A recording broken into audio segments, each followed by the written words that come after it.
Good afternoon, everyone, and welcome to the inaugural Bill Gross Prize for Entrepreneurship or Business Plan Competition.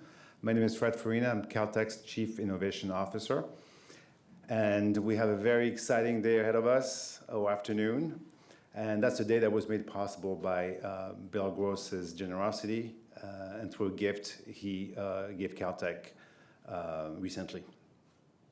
So it is my great pleasure to introduce a true visionary in the world of entrepreneurship, Bill Gross. My first instinct was to go to ChatGPT to draft an intro for him. And I didn't quite like the entire tone of what it did, but I'm going to read you a little excerpt, so just for fun. Imagine a world where innovation knows no bounds, where creativity is the currency of progress, and where the relentless pursuit of groundbreaking ideas fuels the engine of change. In this world, one name stands out as a beacon of inspiration, and that is Bill Gross. So, now in my own voice. So Bill is really a quintessential entrepreneur. In high school, he started Solar Devices, a firm which sold plants and kits for solar energy products. Talk about being ahead of your time, by about 4 decades maybe. And as a Caltech undergrad, he patented a new loudspeaker design and formed a company called GNP Loudspeakers, Inc. And then Bill and his brother Larry started GNP Development, Inc., which made a natural language product for Lotus 123, and the company was acquired by Lotus in 1995. Again, natural language product, 40 years ago? Really visionary. Of course, Bill is the founder of Idealab, and as such, he has dedicated his life to pioneering new frontiers in technology, incubating over 150 companies across a multitude of industries, including e-commerce, renewable energy, robotics, AI, and many more. Through his TED Talks, keynote speeches, and mentorship programs, Bill has championed the principles of resilience, adaptability, and fearless experimentation, empowering entrepreneurs to embrace failure as a stepping stone to success and to never lose sight of the ultimate vision. I have to confess, this last piece was ChatGPT. I thought it was pretty good. So please join me in welcoming the visionary founder of Idealab, a champion of innovation, Caltech alum, trustee, and a true icon of entrepreneurship. Bill.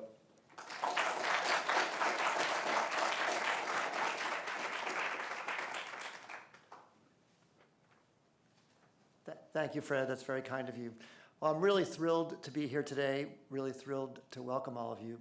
I can feel the electricity in the air, and I really look forward to all of your presentations.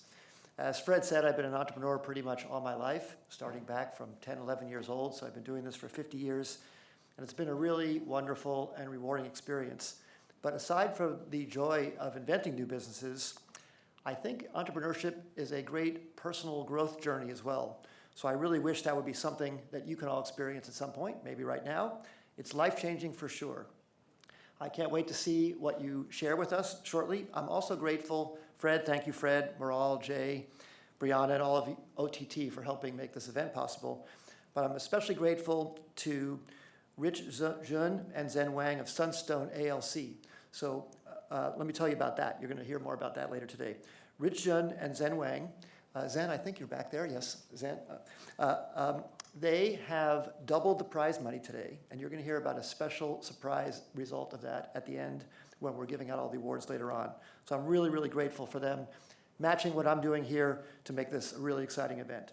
We'll fill you in about that great news later. Also, from Sunstone, we have support from Sabrina, Wendy, and Ada. And Wendy, I think you're here too. So Wendy, thank you for joining us. Thank you so much for making the prize money possible. I hope that the prize money today is just a jumping off point for all of you. I think that you'll be able to go out and say, with winning this Caltech event, other investors will join alongside of you to make your own dreams possible. And we want to help make that possible too. So after the event today, we'll be available to try and do anything we can to make your dreams for your businesses come true. I also can't wait to make this better and better over time. We hope to do this again. So we really look forward to your feedback on this event for how to do that. So with that, Thank you very much for all your incredible effort. I loved meeting all of you as you shared your presentations with us before, and I can't wait to see how they've improved today. Thanks so much.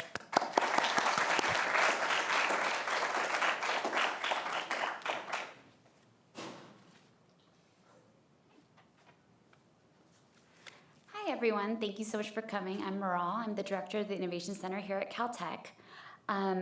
We wanted to take a second to introduce the judges here. We have a Jay from Wilson Hill Ventures. You want to wave? We have Amanda, also from Wilson Hill Ventures here.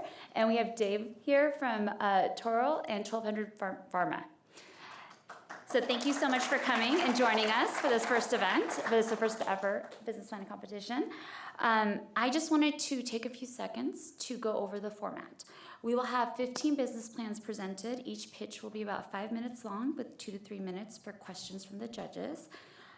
Presentations are split into 2 groups. The first group will go, we'll have a 15-minute break, and then the second group will go on.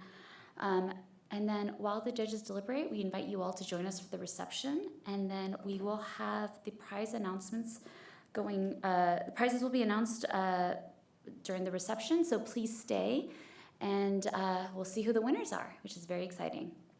All right, on that note, we're gonna kick it off, and I'm going to invite up the first team, which is Helio, and they will be pitching about their portable electric biosensor for pediatric health.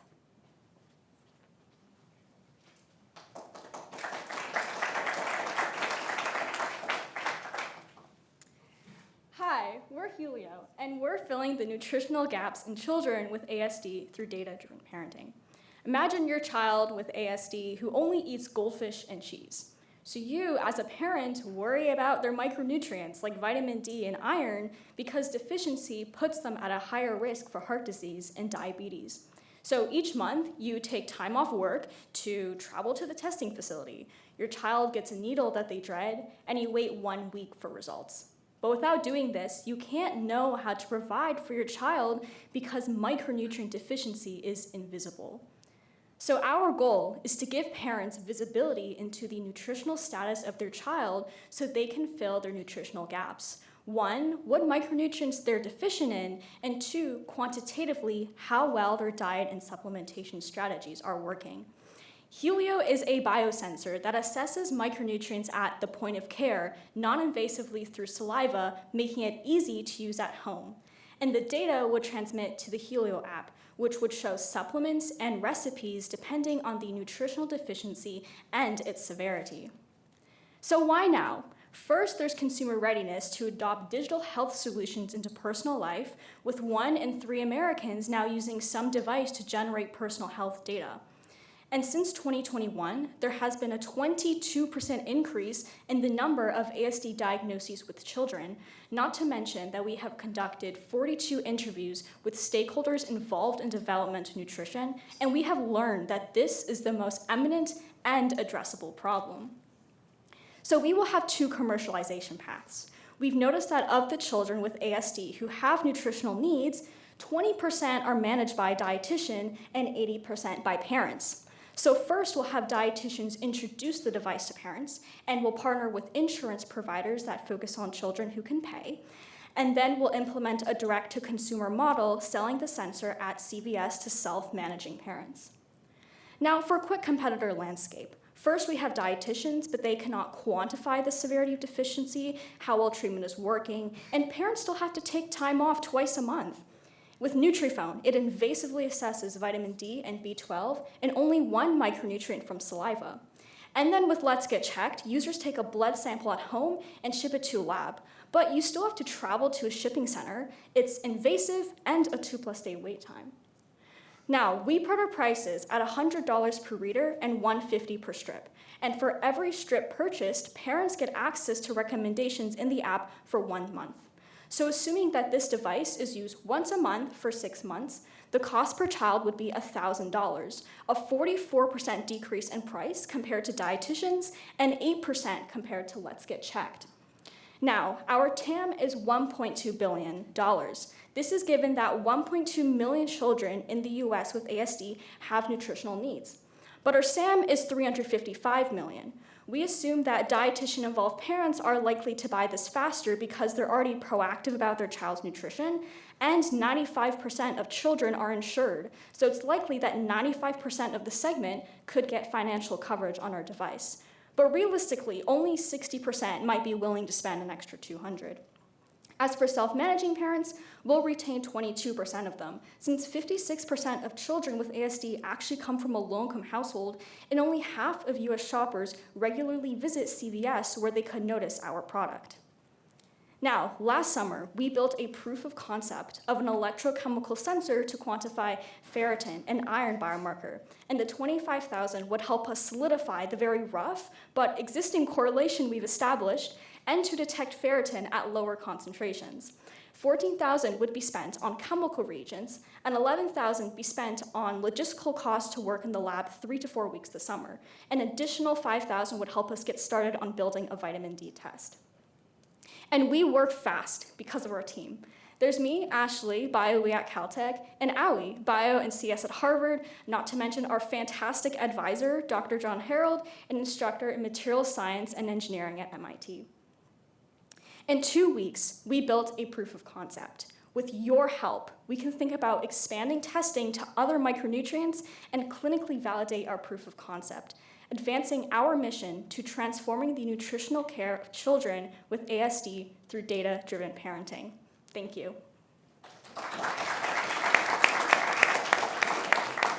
Q&A?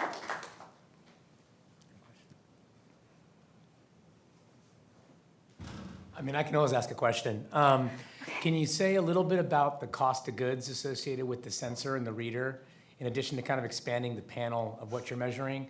How could you, what's the kind of current cost of goods and margin associated with that? And is there a path to having a substantial reduction in that with scale and additional product? Right, so the proof of concept like that we built was based on electrode and a potentiostat. So the electrode is something that we can definitely reduce the cost on. Currently, we're buying it at $7 retail price per electrode. So we can diminish that cost even more. But we set our prices to be that because based on a competitor analysis, we just at those prices, it would be a 50% reduction in price. And also the current cost of a micronutrient panel, just if you go to the doctors, is $2,000 if you want to get 5 micronutrients tested. So even with insurance coverage, it's still really pricey, and we can reduce that cost even further by 50%. You know, this is a little bit less of a question and more maybe it's a little bit of advice, which is, you know, I think the really, first of all, compelling, in 5 minutes, that was awesome. You got a sense of the whole thing, so thank you for that.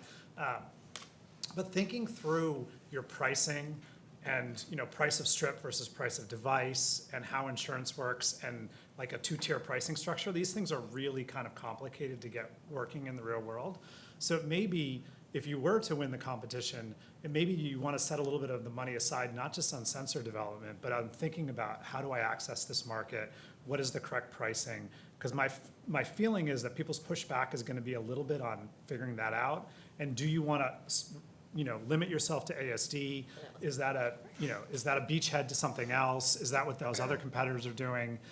You know, and maybe you can respond to some of this, but I think that is, on some level, we believe, or I believe, that you can probably build a sensor. The question is, what's the next step, and how do you build a business case around it? So. Right. So you mentioned that this is ASD, and you're correct. So we started off with ASD because in our customer interviews, we had dietitians and pediatricians bring up ASD over and over again. And this is a group of children that actually have a clinical deficiency, because the vast majority of children are actually okay micronutrient-wise. But we do want to eventually expand to developing countries. And we did talk to program directors from Nigeria that run Nutritional International, and they said that they would, or the ideal device would already be one that has a market in the US, and they could just buy it and then use it to mass test populations in low-income countries. So that's another avenue we could expand to. Maybe just one more follow-up question on Yep. that, Riff.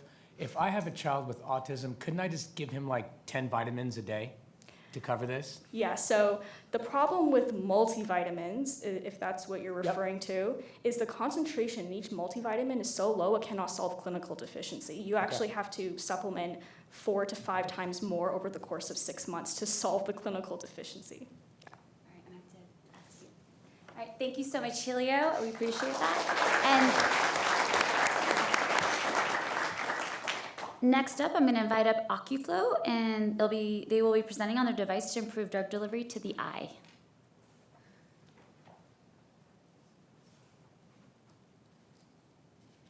Hi, my name's Stephanie O'Gara. I'm a PhD candidate in mechanical engineering, and I am here to pitch OcuFlow. So the CDC recognizes vision loss as a major public health concern, and 3 of the most debilitating and common eye diseases that cause severe vision loss are on the rise. And they are wet age-related macular degeneration, diabetic macular edema, and proliferative diabetic retinopathy.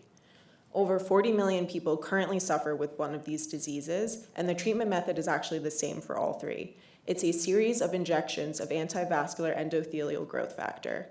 So when a patient is diagnosed with one of these diseases, they'll need to visit their ophthalmologist's office every 4 to 6 weeks to get an injection into their eye in order to maintain their vision. And as you can imagine, getting a shot into your eye is a pretty unpleasant experience. It's also very inconvenient having to visit a doctor so frequently. There are treatment complications such as ocular tension and inflammation. Because these are chronic conditions, the treatment is expensive, and there is variation in treatment effectiveness. The half-life of the drug is limited, and it takes time for the drug to cross the eye and reach the area that it needs to in order to be effective. So in addition to this being a major public health concern, it's also a major market. The market size is projected to hit $24 billion by 2030 for these 3 eye diseases. And it's worth noting that the compound annual growth rates are pretty substantial, and that can be attributed to a rising aging population and the rising prevalence of diabetes. So the concept that I'm proposing with OcuFlow is to improve drug delivery in the human eye by utilizing the physics of fluid motion. As you can see in this video here, lab experiments show that just 5 degrees of heating over the course of 5 minutes can induce pretty significant circulation in an eye model. And so what I'm proposing to develop with OcuFlow is an FDA-approved, non-invasive heating eye mask that a patient can use after receiving an injection. And so this heated eye mask will speed up fluid flow in the eye, ultimately getting the drug to where it needs to be more quickly and improving overall treatment efficacy. So I've already begun investigating this idea by interviewing with 6 experts ranging from retina specialists, ophthalmologists, and biotech CEOs. And I have received overwhelmingly positive feedback for the idea. One retina specialist told us that they felt like this was an exciting idea because it's easy, non-invasive, and it could be useful for improving treatment for any eye diseases involving injections into the eye. So it's worth noting that OcuFlow has no direct competitors. There are no other devices on the market that aim to improve treatment for these diseases by increasing flow in the eye. However, there is an example of success in a similar, smaller market, and that's a device called LipiFlow. LipiFlow was recently acquired by Johnson & Johnson, and they use heat and pressure aimed at a particular gland in the eye to reduce the symptoms of dry eye. And LipiFlow sells for $25,000 per machine. It's available at 1,000 locations, and 16 million people currently suffer from dry eye. So I think LipiFlow is a good example to show that OcuFlow could be even more successful. Wet AMD, proliferative diabetic retinopathy, and diabetic macular edema affect 40 million people, and because of the risk of severe vision loss, it's more likely for these patients to seek out treatment. OcuFlow will enhance this already, limited, less than ideal treatment method, and will reduce patient visits, costly procedures, and harmful treatment side effects. So I think the market opportunity here is very enticing, and now's the time to jump in on it. So our goals for success are to continue with testing on both in vitro eye models and eventually on animals, and then seek out FDA approval.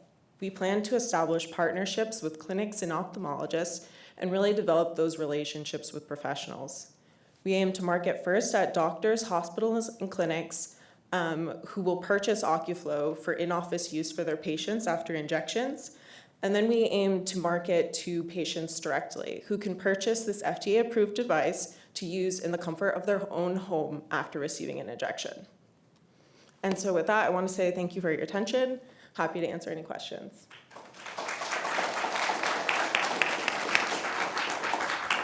Thanks so much, Stephanie, for awesome presentation. It's so fun to be part of this inaugural occasion. And so my question is really around thinking about like, where did you come up with this idea? Like, is it based on your current research? What kind of technical progress have you made so far on the approach? Yeah, great question. And I'd love to show you my experiment sometime. But so I have a model eye that I use in lab, and I'm actually doing my PhD in mechanical engineering with the focus on the physics of fluid motion. So my lab specializes in doing experimental fluid studies, and the idea of using heat as a means of speeding up fluid motion came out of the lab. And actually, my advisor suffers from wet age-related macular degeneration, so that was also a personal pull for this idea in general.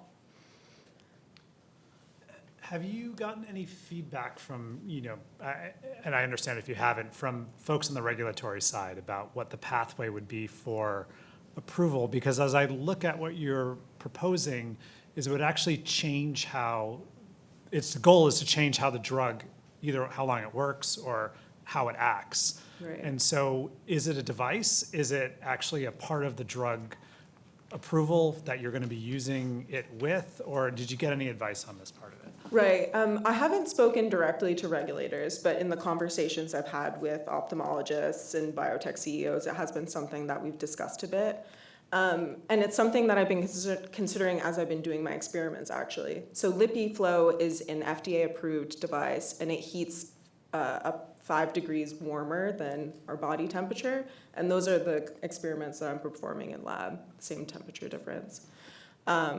So yeah, it is something that I'm keeping in mind, but I haven't fully explored the regulatory side of things. So it may be worth something that, what you want to do is you want to talk to not so much a regulator as maybe a regulatory consultant, and you're at Caltech and people will give time, and there's people who can help you to find these people. But just getting a quick read on that, because I think the challenge may be if you are changing how the drug works in the person, you're now kind of wrapped up in the drug side of this a little bit too. Mm-hmm. But maybe that could be an advantage in that you start partnering with the companies who the drugs are working, but maybe not as well as they'd like, and you're Right. helping them to get approval, and then you get this kind of combined approval or something like that. So just Yeah, thank brainstorming you. with you, but an idea to explore.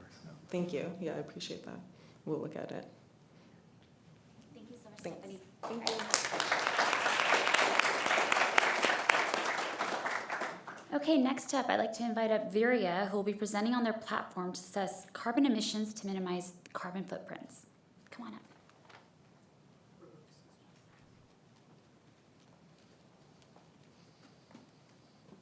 One second.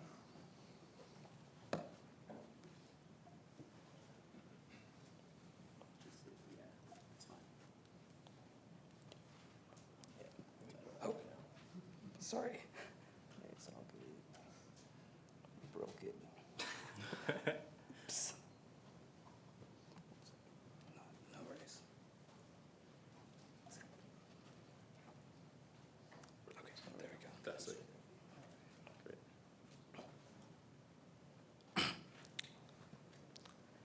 Are we good? Hey everyone, my name's Kaushik, I'm Avi. And I'm Aaron. and we're super excited to share our company Viriya with you all today. So government regulators have recently introduced stringent new regulations on businesses to combat climate change. In California, new legislation such as SB 263 and SB 251 force businesses to expose emissions and utility data to investors, who themselves are increasingly guided by ESG principles. For businesses, efficient buildings represent the key to emissions reduction and ESG compliance. In a recent report released by the IPCC, efficient buildings, which are characterized by efficient use of electricity, represents the single most impactful domain for mitigating climate change. Unfortunately for all of us, making buildings more energy efficient is incredibly difficult and really capital intensive. Currently, there's an annual spend of over $200 billion per year on making buildings more energy efficient. And this number is only set to go up as the low-hanging fruit gradually dries up. This is where our company, Viriya, comes in. Viriya is a cloud-native software layer that lives on top of existing smart meter data repositories. Using state-of-the-art inferential techniques and machine learning, we leverage currently underutilized high-resolution building data from smart meters at various clients' institutions to generate energy efficiency recommendations and fine-grained, data-driven cost reduction strategies for clients which mesh with their decarbonization roadmaps and climate action plans.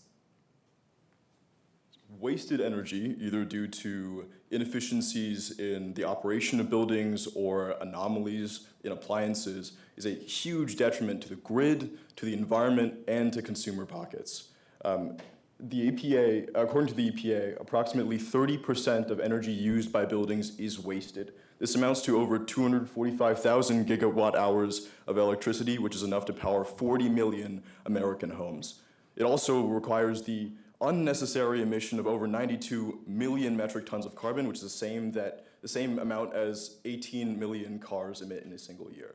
Financially speaking, non-residential buildings in the United States waste over $46 billion. This is our total addressable market. This is the way that we see this. Specifically, we aim to target education, data centers, and commercial real estate as specific subsectors within this TAM. For this subspace, we believe that we can save about 20% of the wasted energy, or about 6% of the total energy bill for our customers. At a 20% market penetration rate, this results in a serviceable, obtainable market of around $900 million. In extensive market research that we've performed, we've found that the following 4 features are critical or must-haves to sustainability teams: user-specific analysis, building-level resolution, Scope 2 ESG data, and bespoke energy efficiency recommendations. As you can see, we cater to all of these needs. The key buyers and key users of Viriya's product are similar. They do overlap, but they're not exactly the same. Our key buyers are individuals such as chief sustainability officers or managers of sustainability or facilities teams who call the shots on what products their team are going to use. However, our key users are individuals such as ESG analysts or facilities or operation team members or technicians who actually have boots on the ground. Through our customer discovery and outreach, we've spoken to nearly a dozen higher ed institutions, which are our beachhead market, and we've secured 3 committed design partners in Caltech, UC Berkeley, and UC San Diego. And these design partners will deploy our product suite within their operations and will provide us with valuable feedback as we iterate our product. Our involvement in the sustainability sector begins with a passion to protect the planet we call home. We are a team of CS students from Caltech with proven track record in sustainability research and machine learning. We have an extensive experience in both the public and private sectors with stints at Oak Tree Capital, NASA JPL, and the California Energy Commission, just to name a few. Our 24-month operating plan focuses on the development of a minimum viable product and design partner acquisition in the short term. Toward the end of this year, we aim to build out a marketable product and begin the process of customer acquisition, targeting a Series A round in late 2025. Our vision for Viriya is to build a next-generation building energy efficiency platform that facilities, operations, and sustainability teams from coast to coast use to reduce utility costs and drive decarbonization efforts. In doing so, we hope to make Viriya a foundational component of the sustainable and carbon-free future of tomorrow. Thank you.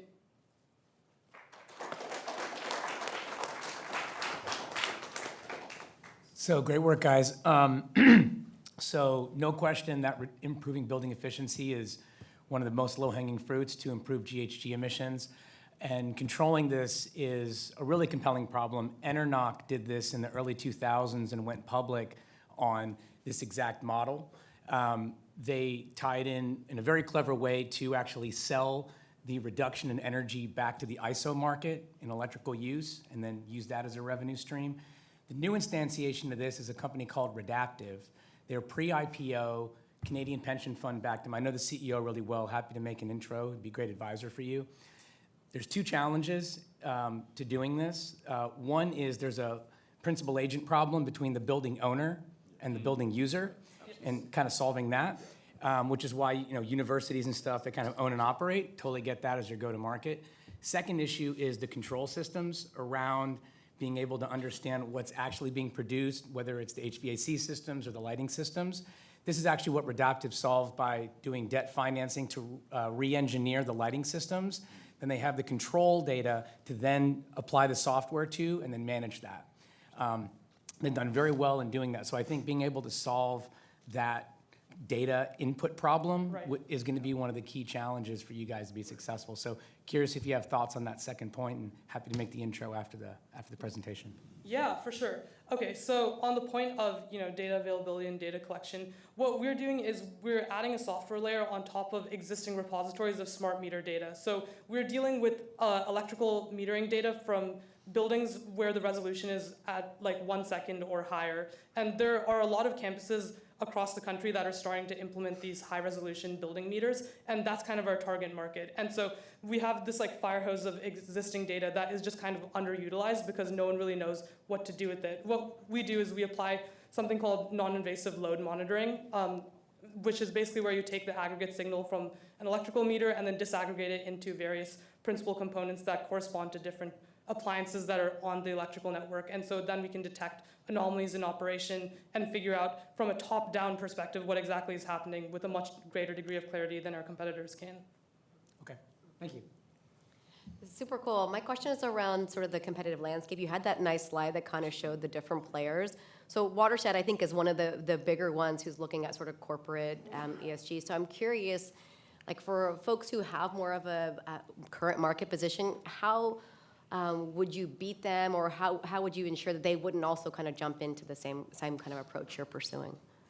Yeah, so I can speak to that a little bit. I think critically, Watershed and Persephone aren't really focused at its core, the core of the company, on reducing electricity emissions, right? They're really carbon accounting companies, or TurboTax for carbon, right? And to that degree, they're looking at things from an incredibly high level and are helping companies build reports instead of really providing super solid actionable pathways to solve emissions reduction. And that's not even to start speaking about the fact that we're really focused on helping companies reduce their electricity usage. So even on top of the value proposition we bring from a climate standpoint, we bring a straight value standpoint. It's like, hey, Caltech, for example, we spent $12.7 million on electricity in 2020. We think we can save like 5% of that pretty easily, which translates just to a straight $500,000 in savings. So even if you don't care about the climate at all, we still have a product for you. I'm sorry, I went to call time. Thanks. Okay, thank you. Great, thank you so much, Viriya. Thank you. Okay, next up we have NeuroGuard and their stroke detection device.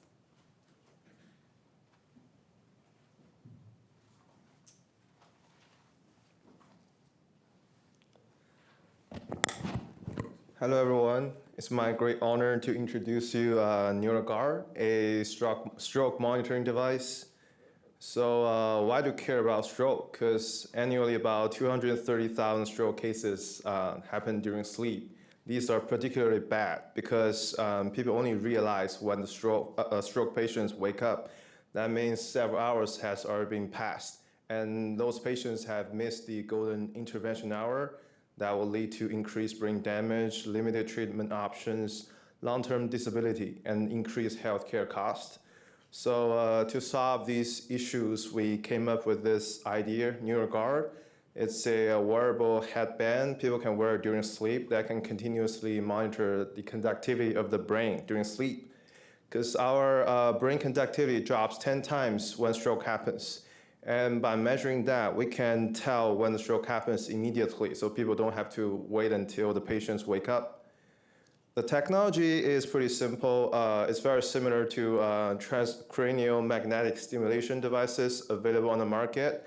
We apply an external AC magnetic field that induces mini electric currents in the brain. The strength of the current is a function of the brain conductivity. So by measuring the strength of the current, we can tell the brain conductivity and set an alarm when stroke happens. So in the past few years, we have already developed a prototype. This is a handheld scanning device. You can scan the device on the surface of the head, and it tells you where the lesion is. But for a wearable headband form factor, we have to adjust the coil size. We want to make it wireless so people don't have cables flying around during sleep. And also we want the best electronics to make sure we have the best signal. And also we want to make it as comfortable as possible. So here are some preliminary results. We use a plastic skull with this 30 cc saline balloon to mimic brain hemorrhage. And we scan the device on the surface of the head with the robotic arm. And as you can see, it predicts or it tells where the lesion is pretty well. And to develop this handheld device into a wearable form factor, we're designing three-phase development. First one will be preclinical study. We'll develop a minimally viable product, use that for benchtop tests, and we'll file IPs. And the second phase will be RB clinical study. We'll recruit 50 patients at USC Hospital and trying to get data. And we'll also hire engineers and scientists to continue developing prototypes and UI design. The third phase is to go for FDA approval. Our device are most likely a Class 2 device, so we'll seek F10K approval. We'll also, at the same time, seek for FDA-compliant manufacturing and marketing strategies. We compared our device with the current market. There are actually two kinds of devices available on the market. First is a wearable form factor, which includes Fitbit, Apple Watch, blood pressure cuff. They are cheap and they are perfect for home settings. However, they are not accurate and they are not a direct measurement of stroke. On the other hand, we have very costly, expensive CT MRI machine. They tell you everything, but it's not possible for home settings. Our NeuroGuard provides advantages over both. So we did a market analysis based on data from CDC. Our TAM will be people with high risk. Those include patients with stroke history and also people with high blood pressure, high blood sugar, diabetes, obesity, etc. And we'll estimate that to be $330 billion. And our SAM will be individuals with stroke history. Those people had stroke before. And we estimated that to be $24 billion market. And our SOM will be people with the current history. That means they had at least 2 strokes before. Those people are highly vulnerable. We estimated that to be about $6 billion market. And for medical devices, it's very important for FDA regulation and reimbursement. Since our device is very similar to transcranial magnetic stimulation devices, we'll try to follow their path. As I previously mentioned, we'll seek 510K pathways, and we'll try to fall into the already established reimbursement code. And we also did a cost analysis. We estimate each device to be $100 for all the electronics and firmware accessories. And we'll also seek FDA compliant and experienced manufacturers for the manufacturing. So finally, here are our teams. I'm a medical engineering PhD student at Caltech, and we have Reza in the audience, and along with our advisors. And that's all for my presentation. Thank you so much for listening.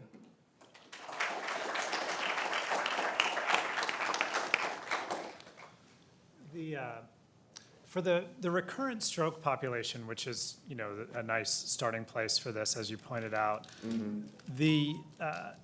are those individuals concerned about waking up with a stroke?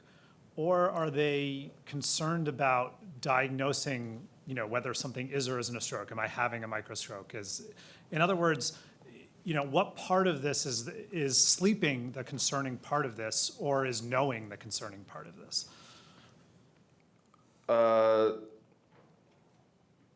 Sorry, can you? Yeah, let me rephrase. So I can imagine that if you've had a stroke, you're worried about having another stroke, right? Yes. And so part of that is waking up in the middle of the night with a stroke and not waking up, I suppose. But I'm wondering whether you've also looked at whether or not this can diagnose a microstroke or the beginning of a stroke when people are in that decision-making phase and scared about this. In other words, if I had a stroke, I'd like to know whether I'm having another one, and I might pay for that. But it sounds like you picked the sleeping part for a reason. So why is it that you think the sleep part of this is the most important, kind of from a recurrent stroke point of view? Oh, okay, I get it. Because when stroke happens during night, people don't realize it. They only realize it after they wake up. That's already been several hours. And the stroke has done a lot of damage to the brain already. So it's particularly bad at the beginning. So we won't target that market. And also people may care more about that because that's higher damage. For microstrokes, it's probably not that severe, so people probably don't have a high incentive to pay for that. So, sorry, go ahead a minute. So Professor Weissy started another company called StrokeDX. Yes. Can you say a bit about how you see this technology vis-a-vis what StrokeDX is trying to solve? Okay, so as I know, StrokeDX are monitoring stroke, the progression of stroke after stroke already happened. So that's being said, they have patients already had stroke and they have been already diagnosed. They have a helmet that's scanning across the head to see how the stroke is developing. Our device is kind of different because we're like continuously monitoring.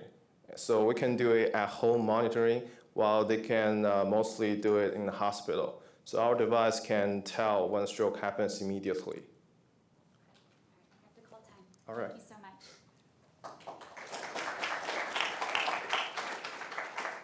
Okay, next up we have Chiron and their platform to assess medical results.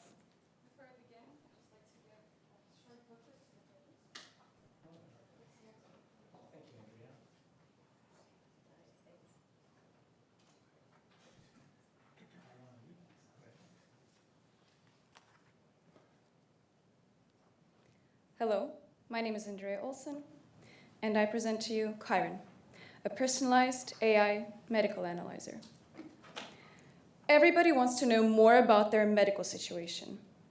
Let's say you took a blood test and you got your results, but you don't know what they mean.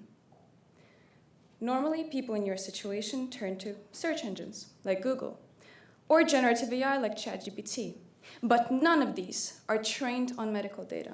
And none of these have your medical data to give you personalized feedback. Let's take the example of a 30-year-old office worker, Zhao. Zhao has just found out that he's on the brim of an autoimmune disease. This is when the immune system turns against its own healthy cells. Zhao is devastated. He cannot go and see a doctor because every appointment costs $250, and his insurance does not cover his situation either. Chiron is the solution. You can submit a medical record into Chiron by dragging and dropping the file, and you obtain a summary of everything that is good and everything that is bad. If Zhao does not understand what his results mean, he can simply ask the algorithm, what does it mean if my monocyte levels are low? And Chiron, he will cite every medical paper he can in his answer in order to give you a good answer that is clinically valid. Our unique proposition is that our algorithm is specifically trained on medical data. We also follow an ESG vision. We want to promote social sustainability, and we're working towards the 3rd United Nations Sustainable Development Goal, health and well-being. And we're doing this by providing an affordable solution for personalized healthcare. Now, our competitors include several medical AI. These have current very limited possibilities of what you can submit, only blood data at the moment, and their price is less effective than that of Chiron. In addition, there are other generative AI tools like ChatGPT and Perplexity. And don't get me wrong, these tools are fantastic. The fact that they can piece together seemingly random words from websites like Reddit and Twitter into sensible-sounding medical advice. but you cannot trust your health to that, and they say so themselves. Our plan is to release an MVP version by this August, and then start user testing on it immediately and analyzing it in order to start preparing an official version with full features available internationally. We will be testing various subscription plans in order to see what the best price mechanism is. And in addition, we will be collaborating with businesses such as insurance providers and clinics in order to suggest these places to our customers and increase their client flow as well as revenue. Our revenue run rate for the first year is calculated to be at $6.7 million, and this is only considering the market in California, consisting of 20 to 43-year-old adults who are tech-savvy and interested in using AI to improve their health. Looking ahead, if we expand internationally, our total obtainable market is calculated to be 264 million users. This is how we plan to allocate our resources. Between the prize money I hope to win today and a modest match in dollars from other investors, we can build an MVP in a short amount of time and show positive test results with our customers and grow from there. I thank you for your time. If you have any questions, please contact me. And I strongly recommend using this QR code to find our interactive prototype already online. Thank you.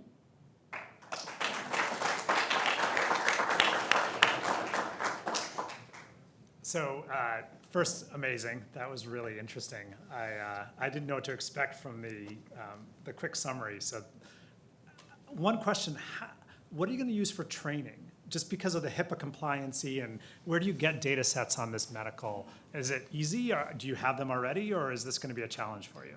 Right, so I'm in touch with medical providers already regarding the data sets. There are several companies already here in California that are ready to collaborate. Since we're also looking to expand internationally, it will be easy to get data from Europe as well. This data, because it's quite personal, it takes a while for getting the certifications and regulations regarding that, but we have a plan to accomplish it already. Excellent presentation, very professional.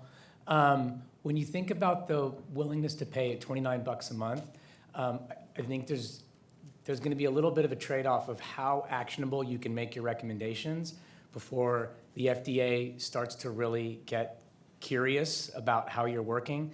23andMe ran into this, as you may know, with the kind of genetic testing recommendations they were providing, and they really got their hands slapped by being a little bit too proactive about the recommendations. So there's going to be this trade-off of how actionable you can make it and how much you can charge. So I just kind of suggest playing with that a little bit and really knowing where that line is. So curious if you have any thoughts about that. Thank you for pointing that out. Yeah, I'm already in touch with legal advisors. I've had several consultations regarding what can be said in recommendation and what not. We've been talking about potentially getting a HIPAA certification. It would be quite important. However, if we build the software in such a way that it does not give direct recommendations, but helps you get in touch with medical advisors and clinics, then we don't even need FDA approval, and it will be much easier to bring the product out into the market. Thank you. Thank you, Andrea. And now I invite up VerifAI and their personalized legal assistant to decode legal documents. Come on up.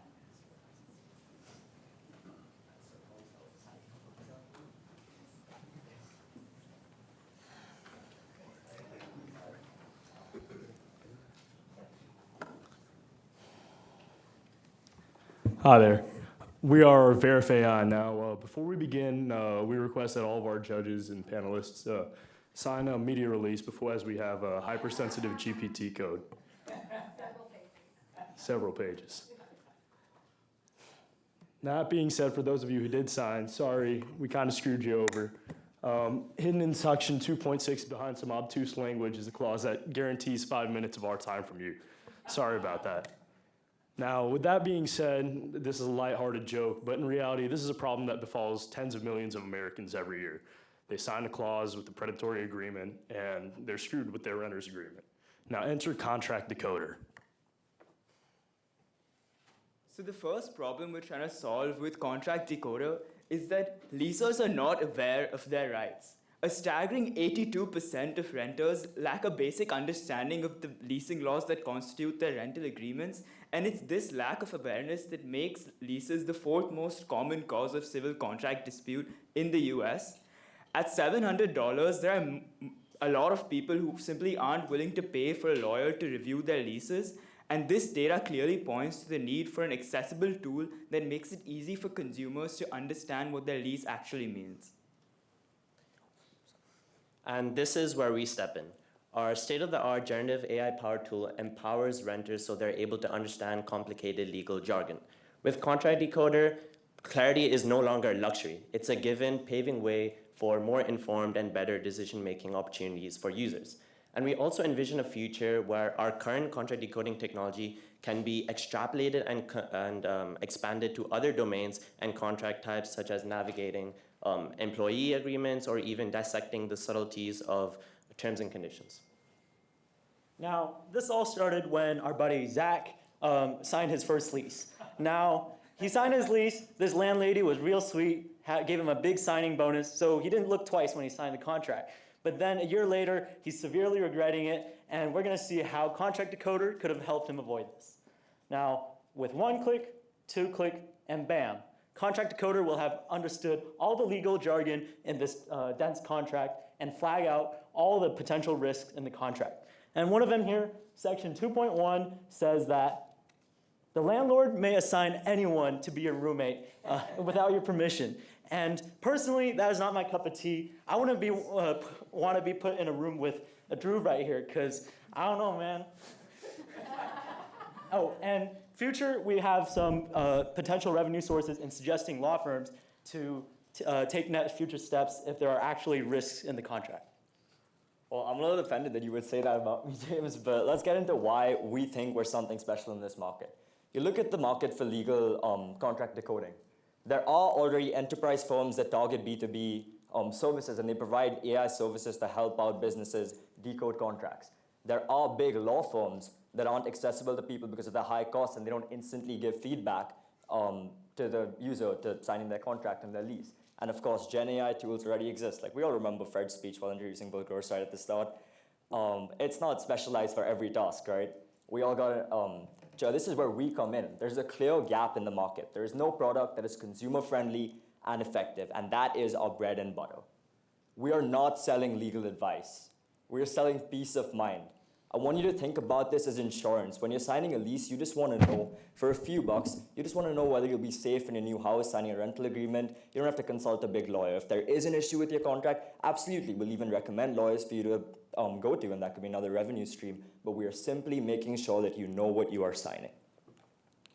So our pricing follows a one-time use model at $4.99. You pay once, and you've got your comprehensive consultation on the spot. Remember that if you were to go to a lawyer for the same service, it would end up costing you around a few $100. Over the long term, we expect that our cost per goods sold would be only 63 cents. And to put things in perspective, there are a whopping 1.2 billion renters worldwide, from which we estimate that around 12.7 million new lease contracts are initiated annually in the US, and that there are 970,000 first-time renters in the US alone. These 970,000 first-time renters are the exact people that we're trying to target. We're going to target these people through Instagram ads and viral marketing, as well as word of mouth. And also in the future, we might feel like integrating our software with real estate brokers and Zillow as more of a peace of mind for like the user renting out a house. So here's our use of funds if we get invested in. Most of our funds will be going into LLM development, but we also want to keep some of those funds for marketing and data acquisition, also for our LLM. And then here are our milestones. With your seed fundraising today, we expect to have a working product by October of this year. Also, in the future, from then on, we look to delve into employment contracts as well as divorce contracts and beyond. With your help, this is a real reality to be the legal future of legal contracts. Thank you.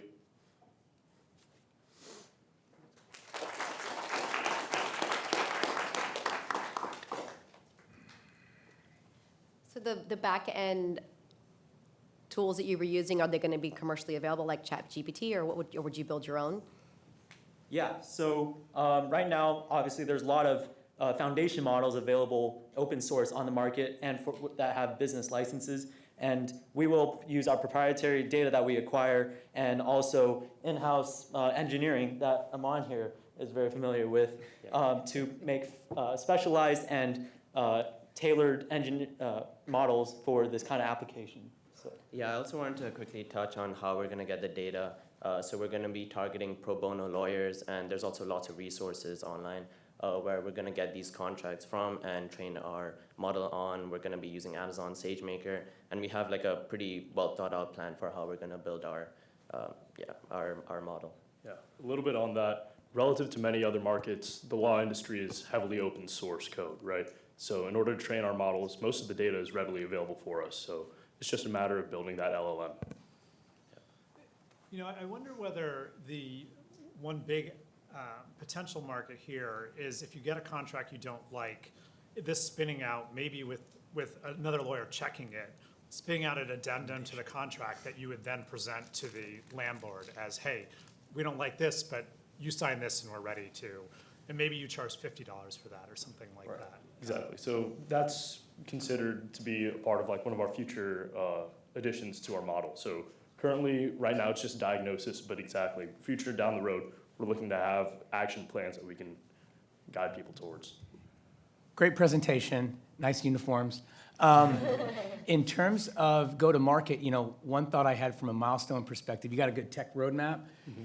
Could every Caltech student by March of 25 use this to secure their leases in the Pasadena area? And you have this kind of beachhead of college students who are the last kind of group to understand how to do this deal. So what do you think from a market penetration standpoint you could pull off by March 25 from a Caltech population? Well, one thing unfortunately about Caltech is we all kind of live on campus for all 4 years. But we could definitely get people to see this on the leases when they're moving to the summer during the surf. And, you know, it's a small school, word of mouth spreads quick. And we definitely believe we could get a significant majority of people to just use this tool and quickly check whether what they're signing is fine, especially over the summer break while they're serving and doing research over the summer. But one more thing is in other schools in particular, students move off campus after their first year, second year. And the contract we showed you is a real contract that our friend Connie Mellon had to sign when he moved off campus. Like that was a genuine clause, which blew our mind as well. It hasn't happened to him yet, but he is really stressing for those. But this is things that people genuinely face, and you don't really think about it. So we definitely believe that we could get a strong level of market penetration, especially amongst college students right at the start. All right, thank you very much, VerifAI. I'll have to call time. Thank you. Okay, so next up we have tunable aesthetics and their novel material for surgical implantation.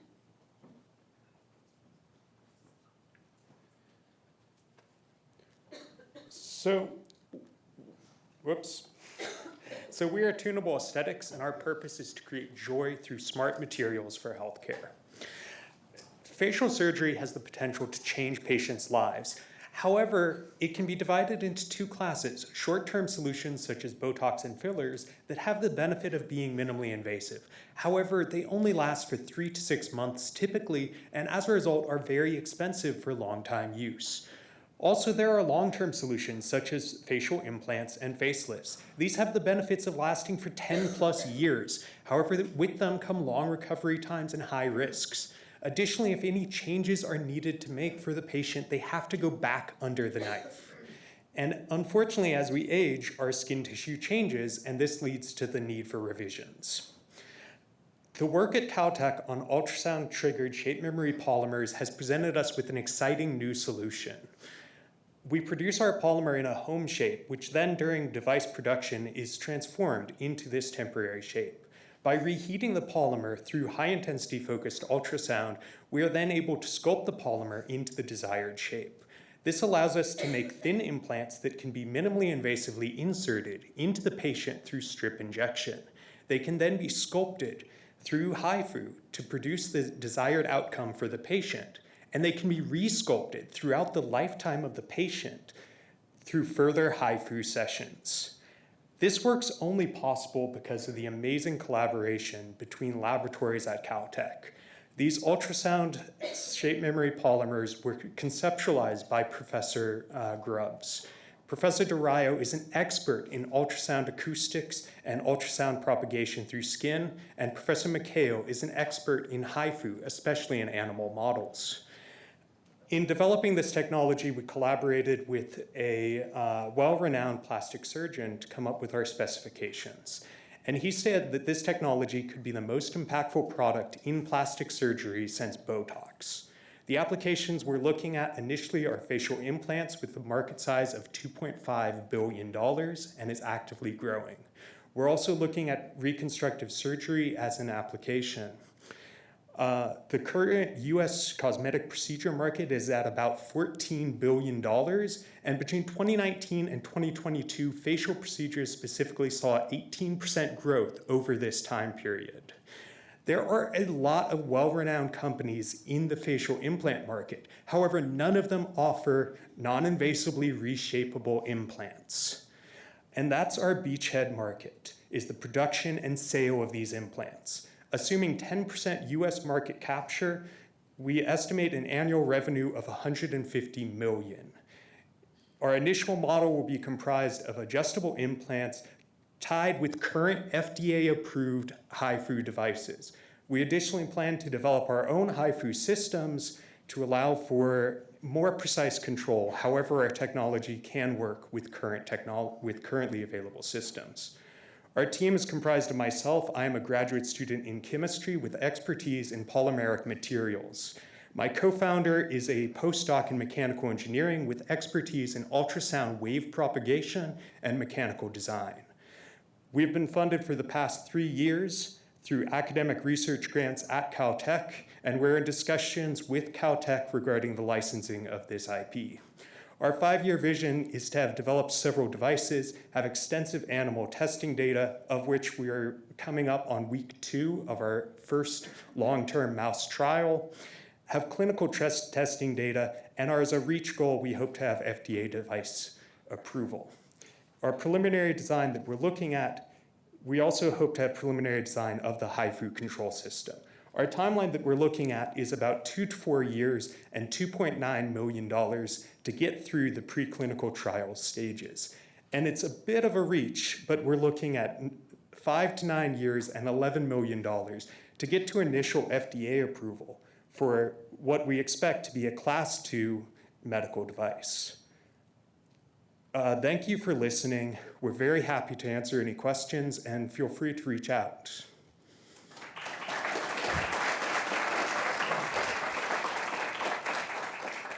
Just a couple questions. I feel like your market size calculations are low. So in terms of the potential for the cosmetics, if you can really do what you're saying you can do, I think that you may want to just sharpen your pencil on that. I think you're underestimating your potential there. Really well done, very compelling, obviously. I think that if this was to work, you do have the potential to kind of rethink cosmetic procedures, and that's really exciting. I think the regulatory path might be slightly more complicated than a straight Class 2 device, just because of, anyway, there's a lot of things we could talk offline about, but I think the market size justifies, even if it was something a little bit more intense than that. I would also say that $11 million even in Class 2 is probably unlikely. That's okay. I think, again, the opportunity here would justify a little more investment there, but very compelling.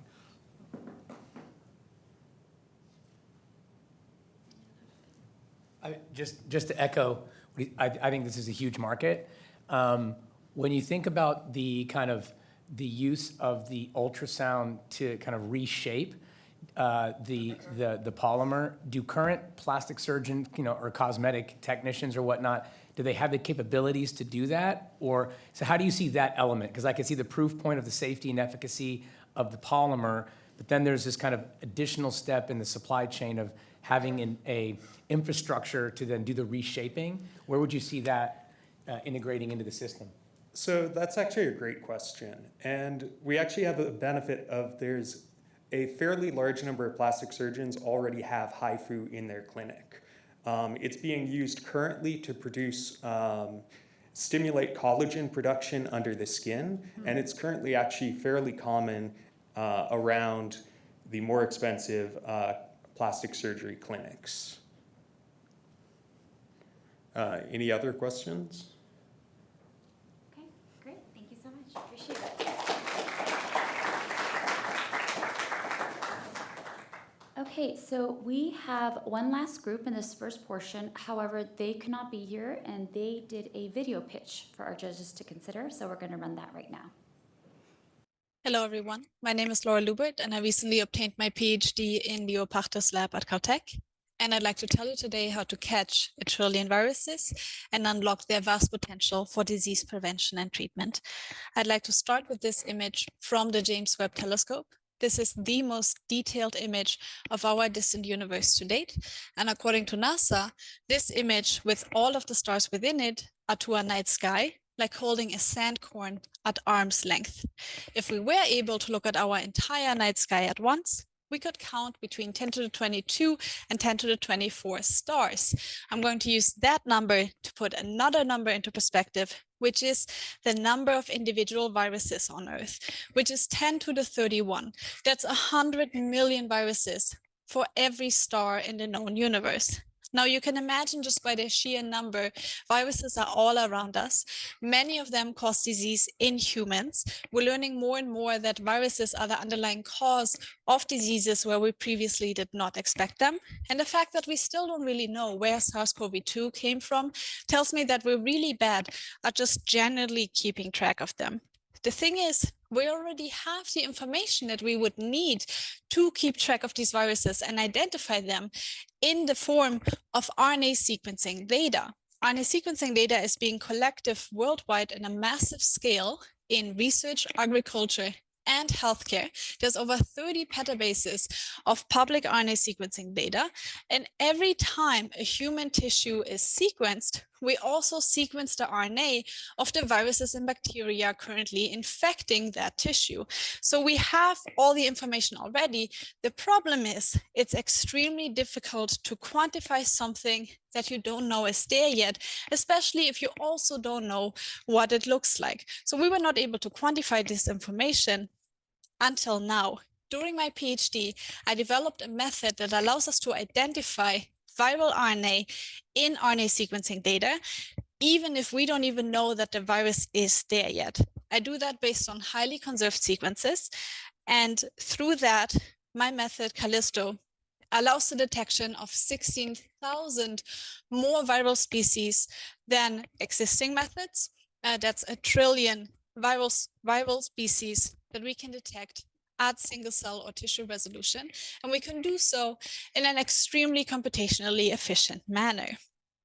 I used my method to find previously unknown viruses, and we detected these viruses and were able to show that we didn't know these viruses were there, but they infect the host and they cause a change in host gene expression.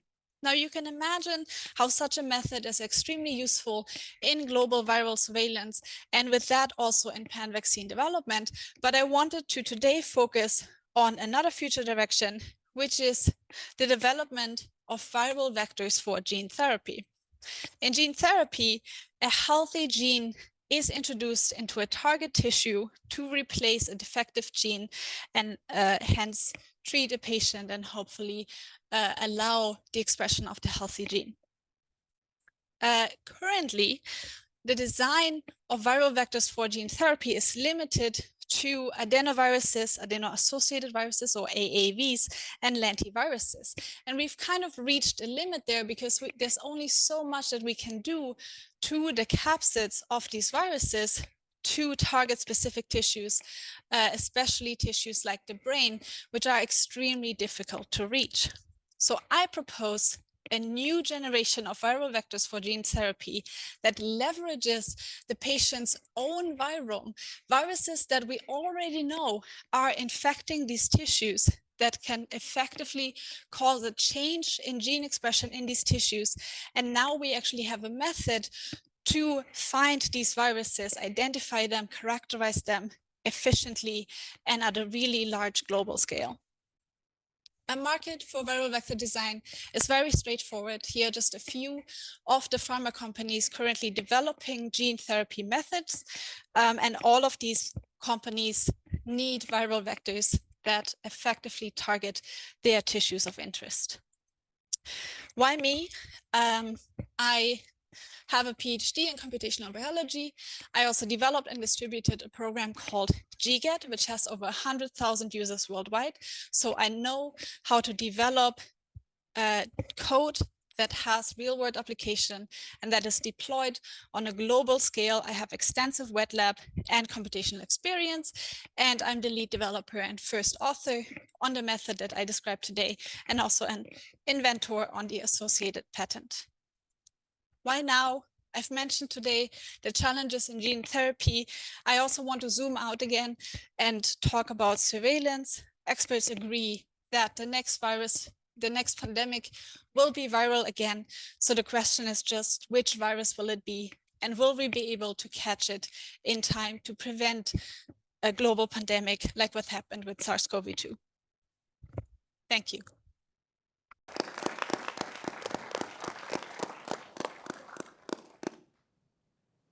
Okay, so this concludes our first portion of the presentations. We will take a break and restart again at 2:30 promptly, so please be sure to come back. Thank you. Thank you, everyone, for joining us again. A couple things that I forgot to mention, that we are filming this and it is being recorded and it will be available on YouTube later on if you'd like to share it with friends and family or if you missed anything. And we're going to be following the same format. There will be 5-minute pitches and then a couple minutes for questions. And we'll be hearing from the remaining, I believe, 7 teams. All right, next up, we have Oncovate and their platform for comprehensive cancer care to improve treatments. Come on up.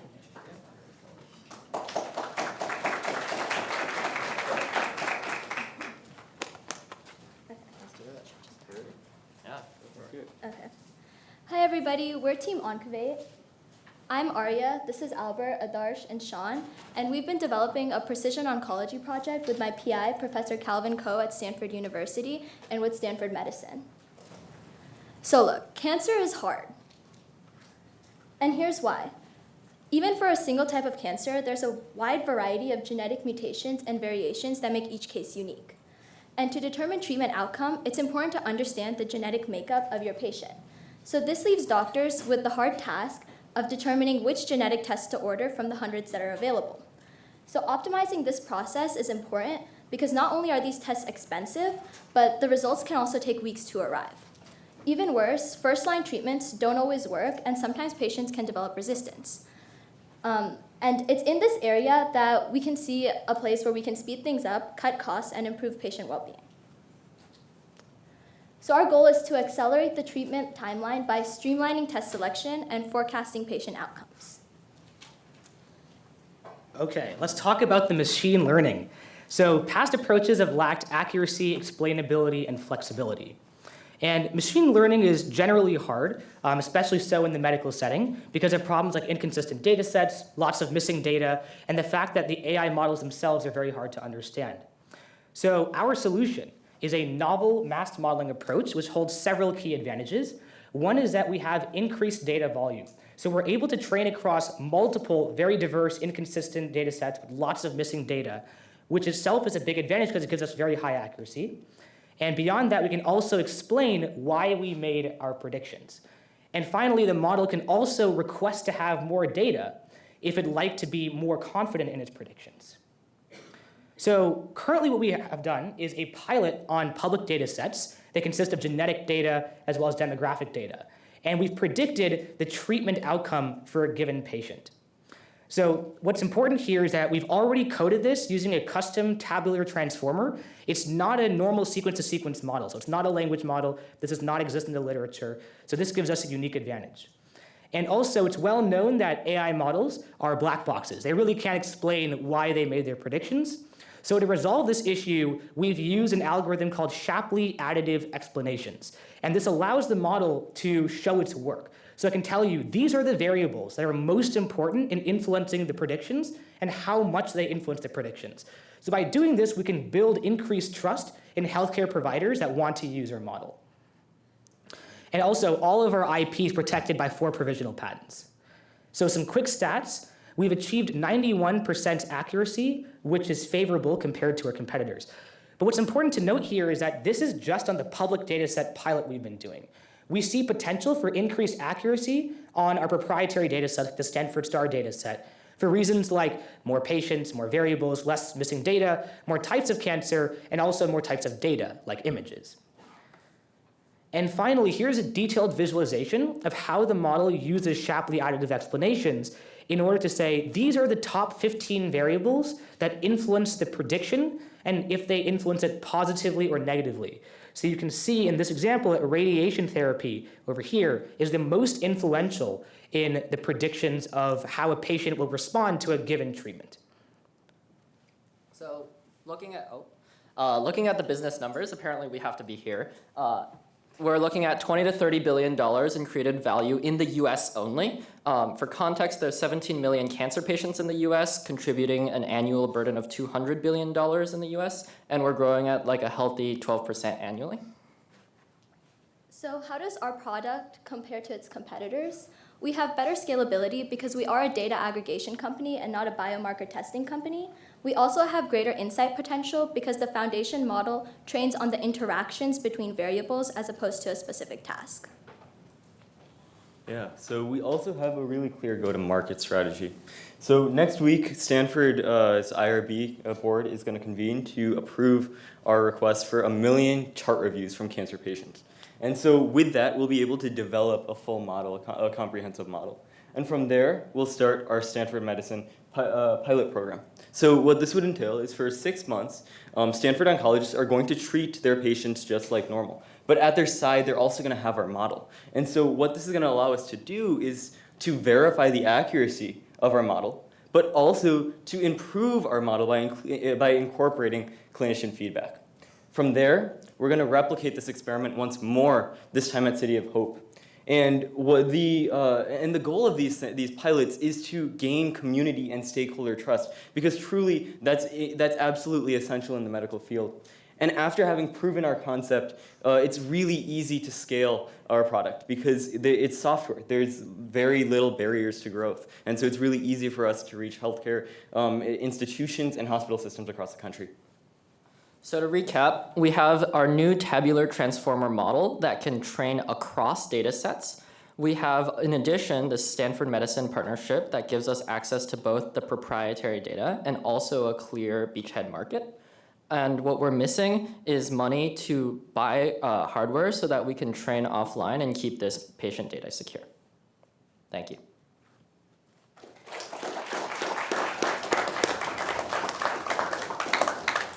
So thank you. I mean, it's really interesting what you're proposing, and even more interesting the partnerships you've been able to develop here. I have a basic question though. What is the product and how are you going to charge for it and how much? It's a B2B subscription. It's a B2B subscription, and we're selling to healthcare providers. We are triaging patients based on like how uncertain their situation is, so that hospitals can get to the patients that need the most review faster, and that will help hospitals have more throughput. The reason we're positioned in this very specific way is because we're not providing medical advice. We're doing triaging that can fully be checked by existing doctors, which means that we're not under like FDA regulation. So we're able to start this without needing to go through the entire regulatory process. But is your customer the clinician or is your customer the hospital system? It's the hospital. And exactly what are you triaging? So if I'm diagnosed with a certain cancer, you're indicating what therapy I should take? Are you indicating a treatment regime? Is this kind of like early detection based on biomarkers? It's more in the early stage. Yeah, so the foundation model trains on all of this data, and so we can kind of slice the output to do whatever is necessary. But the main value comes in when you have someone who is showing symptoms, but you haven't diagnosed what cancer it is yet exactly, and you don't know what suite of tests to run to slice it down. We're figuring out how much uncertainty there is so that you can get to the patients who need it the fastest first. And also what's important to note is just like ChatGPT is a foundation model that has many tasks it can do, we're also making a foundation model. So instead of just like being like, okay, here's an input, here's an output, it's able to find the connections between the different variables so it can extend to multiple tasks with very little overhead. All right, thank you so much, you guys.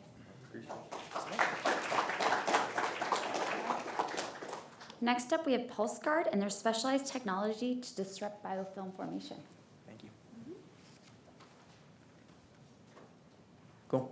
Hello, everyone. My name is Brian Gerber. I'm a 60-year PhD student in synthetic biology, and I'd like to present to you PulseGuard Technologies, the electric shield against biofilm buildup. This project began for me back in high school, where I was studying the impacts of electric fields on cells.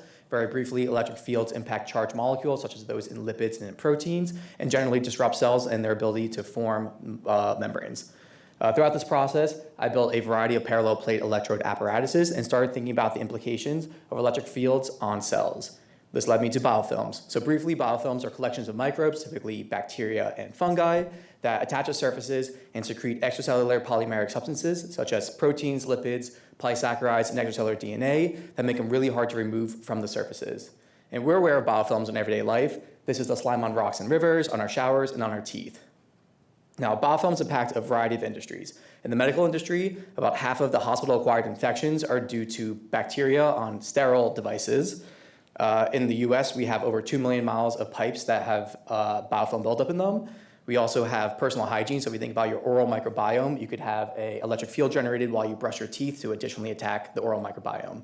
There's also food processing, industrial manufacturing, so any sort of condensing and cooling units typically have biofilm buildup, and soda and ice machines. And I don't want to think about the last time a fast food restaurant thoroughly cleaned their soda or ice machine, but ideally we'd have some sort of built-in guard against biofilm. I'm here to talk to you about a solution to this problem. The idea is you could have electrodes that are insulated and attached to a power supply and run them along any sort of tubing that has liquid flowing through them and therefore potential for biofilm growth. If you intermittently apply the electric field, you can reduce bacteria's ability to attach to the inside of the tube and also reduce biofilm formation and growth over time. This idea I actually had a prototype for back in high school, and I pitched it at a competition. While there, I thought it was in their best interest to apply for a provisional patent. So I did, and fast forward to 2022, and that patent is fully granted by the US Patent Office. Now, thinking about how this can be commercialized, we want to identify an industry that has known distributors, easy to identify customers, and we could do rapid prototyping and sales, and therefore I'm going after the beer, brewery, dispensing equipment industry, valued at $13 billion. There are close to 10,000 US breweries in our country, and all these have the same problem where between their keg and their tap, they have a beer line filled with nutrient-rich beer that biofilm forms in. And this causes an off-taste of beer and is also a health hazard. Ideally, we'd go after the higher-end beer line cooling market. These systems use chilled propylene glycol that you run alongside the beer lines to keep the beer cold between your keg and your tap. And the idea is end-to-end, so from the keg to the faucet itself, you have electrodes along the entire surface, and that will impact all of the fittings and hardware and keep it antimicrobial throughout. Now, these are already expensive systems. A 10-tap beer system will cost you about $10,000. So the incremental cost of the power supply and electrodes won't be that much, but the competitive advantage gained by the antimicrobial system can help it beat out alternatives. Now, how does the industry currently deal with biofilms? The standard operating procedure, according to the Brewers Association, which is a large trade organization in the brewery industry, says you should clean with chemicals every 2 weeks. This means using a 2 to 3% caustic solution of sodium hydroxide at 80 to 110 degrees Fahrenheit. You pump it through your system for 15, 20 minutes. For every line, you lose 2 or 3 pints of beer, and a third party will charge you $8 to $10 per line every 2 weeks for this. So it's actually a pretty large cost for bars. Some alternatives, you could just replace your beer lines every 2 weeks, but that's a waste of material and also not good for our higher end systems. There are some silver antimicrobial tubes, but these tend to be stiffer, they kink, and they're hard to get over fittings. The Brewers Association put out a quote saying, although some sonic cleaners may inhibit bacteria and yeast growth, they have little to no cleaning effect on draft system hardware and fittings. Again, why I want an end-to-end system that includes the hardware and all the fittings. Now, the commercial rationale for my product is if you have just a 50% reduction in biofilm growth, for a 10-tap system, cleaning every 3 weeks instead of every 2 weeks will save you over $600 per year, which would be less than a 1-year payback period for the incremental components I'd like to add. Now, about our team, I have a background at UNC Chapel Hill, where I got a BS in biology and a BS in business administration. At Caltech, I'm one of the founding PhD lab members, so I had the opportunity to build my lab up from the bottom, including large equipment purchases. I'm the biosafety coordinator, co-lab manager, co-grant manager, and I've trained over 15 students in our lab. I have a strong industry background with internships at Merck and 2 different venture capital firms. I'm also the president of the Caltech Entrepreneurship Club, president of the Biotech Club, and co-managing director of Nucleate Los Angeles, which is a biotech startup program. Across these 3, I've hosted over 50 events, raised over $50,000 in sponsorship money, held teams of over 25 leadership members, and helped 20+ startups on their journeys. I'm joined by Simi, who's one of my co-inventors on the patent, and she's currently a resident in general surgery. We are looking for 3 Caltech engineers that we're willing to give 2 to 3% equity to who have experience in power supply wave modulation, soldering, grounding, electrodes, insulation, oscilloscopes and multimeters, and of course, optionally, you like beer. And just to wrap it up, timeline to our first customer. We got our provisional patent in 2014. 2016, Simi got a $10,000 grant for additional prototyping. 2022, we got our patent fully granted. Collectively, we probably spent about $30,000 out of pocket on litigation so far. We're here today at this pitch competition to raise money so that we could assemble a team, design a prototype, and use that money for ongoing patent litigation, but also to get data. So the idea is to build a prototype and do microbial assays, use that data to then go for non-dilutive grants and additional pitch competitions to have money for formal manufacturing, third-party testing, and then hopefully by the end of next year, we could sell to our first customer and identify key distributors. My name is Brian Gerber, this is PulseGuard Technologies, and here's my email if you're interested in joining our team. Thank you.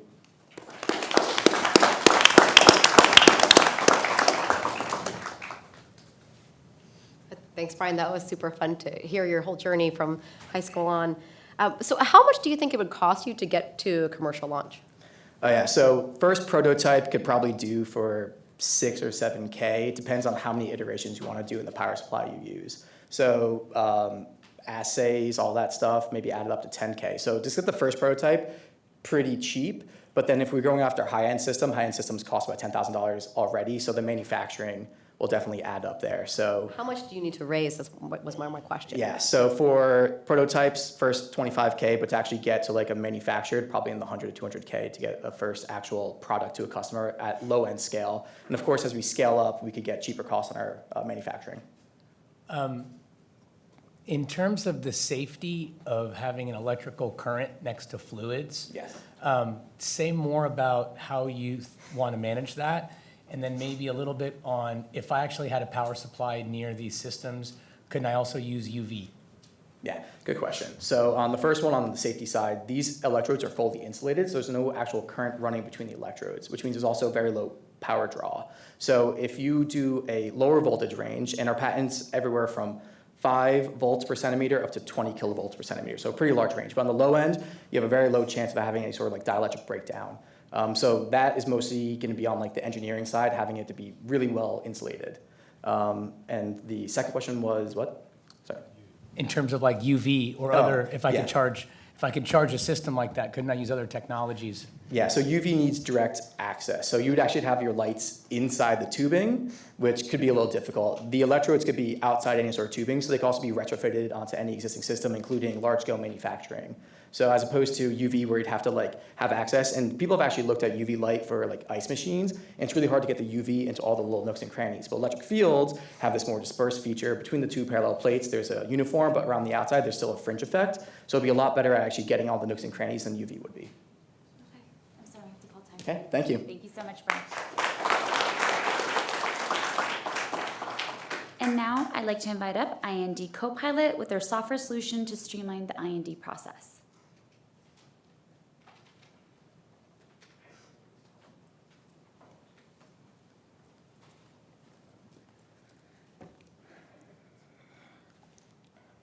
Good afternoon, everyone. We're thrilled to be here to introduce you to a revolutionary leap in drug development.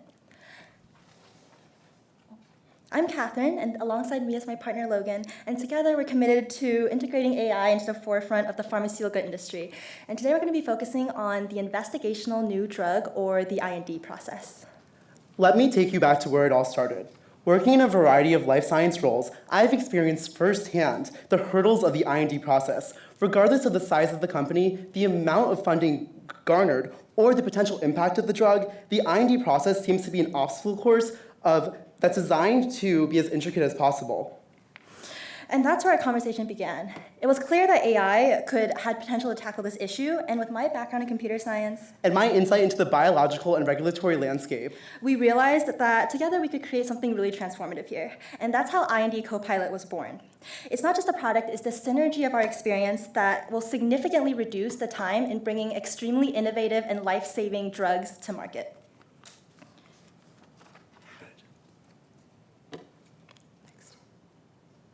Now let's dive in. So the quote behind me paints just a picture of the staggering scale of the IND documentation. If printed and stacked, the many million pages of documentation with a total of 9 million electronic links would exceed the height of the Empire State Building. And this was said by Novo Nordisk's chief scientific officer in 2011. We're talking about 2 new insulin therapies. These are life-saving drugs that had to climb a paper mountain to reach approval. This isn't just a metaphor, but it's the reality faced by our industry. These millions of pages are a testament to the overwhelming complexity and the daunting challenges of the IND submission process. And this inefficiency is exactly what we're here to solve. So the traditional IND process is synonymous with drafts upon drafts and months of revisions, and paired with the reliance on expensive consultants who navigate this mountain of paperwork. This financial burden impacts everyone, from the smallest biotech startups to the largest pharmaceutical companies. Every dollar spent here is not invested in research, not invested in trials, and not invested in the next breakthrough. This is the cycle we're determined to break with IND Copilot. Picture this: a world where the first draft of your IND application is already as polished as your 3rd or 4th revision. Our system auto-generates all sections of the IND application, whether it's the introduction, the generation of regulatory documents, optimized experimental protocol, and more. It doesn't stop there. Our technology will continue to work for you and becoming an additional helping hand in drug pipeline development as well. What differentiates IND Copilot is that we feed our novel AI model with a rich diet of client data, the latest research from PubMed, Google Scholar, previous IND applications, as well as ongoing trials from clinicaltrials.gov. And this isn't just data aggregation, it's very intelligent synthesis. And this product will skillfully craft your regulatory documents, ensuring both compliance and also proactively detecting errors and issues in every single revision of this application. And what this means isn't just accelerated document generation, but an accelerated path to market for the drugs of our clients. This is a future where every single step in this process is streamlined, and the IND process is no longer a barrier to these innovative new drugs that, again, save lives. In essence, we help clients get to market, which has tangible value. This graph shows the average market share, measured by sales, a full decade after initial drug launch. And as you can see, being first to market isn't just an edge, it's a leap. First movers command the field with 40% market share, and this is a clear demonstration that speed directly correlates to success. Our platform is engineered to give our clients that first mover advantage, to secure that 40% share that can sustain not just the drug, but an entire company. Let's put numbers to the narrative. Ozempic, a leading diabetes medication, exemplifies the financial impact of being first. The sales soared to $12.5 billion in 2023. With a 6% share in market lead, this led to an estimated $750 million in additional revenue. Evidently, early market entry isn't just advantageous, it's very lucrative. And that's the kind of edge that IND Copilot strives to provide. Now let's talk about our target market. Driven by these biotech firms, pharmaceutical companies, and drug researchers, the pharmaceutical market has reached $1.6 trillion in just the last year. And as this graph illustrates, the cost of the IND process has risen dramatically, signifying the financial challenge in bringing innovative treatments to market. And IND Copilot positions itself as this essential tool in this growing pharmaceutical market, where we can save companies not only their precious time, but hundreds of thousands of dollars. But we can't do this all ourselves. Our advisory board is a carefully selected team of thought leaders that fill knowledge gaps we don't have. PhD Martin Naradikian offers experience in navigating the IND process, having completed numerous successful applications. Additionally, Shiv Shukla, successful biotech entrepreneur's startup experience, will provide us strategies that will drive our product forward. So now we want to leave you with a final thought. IND Copilot is not just a tool. It saves money, it saves lives, and it will transform the journey of drug development altogether. We've shared our vision for a future where innovation reaches to the potential faster and more effectively. We'd now like to open the floor to questions.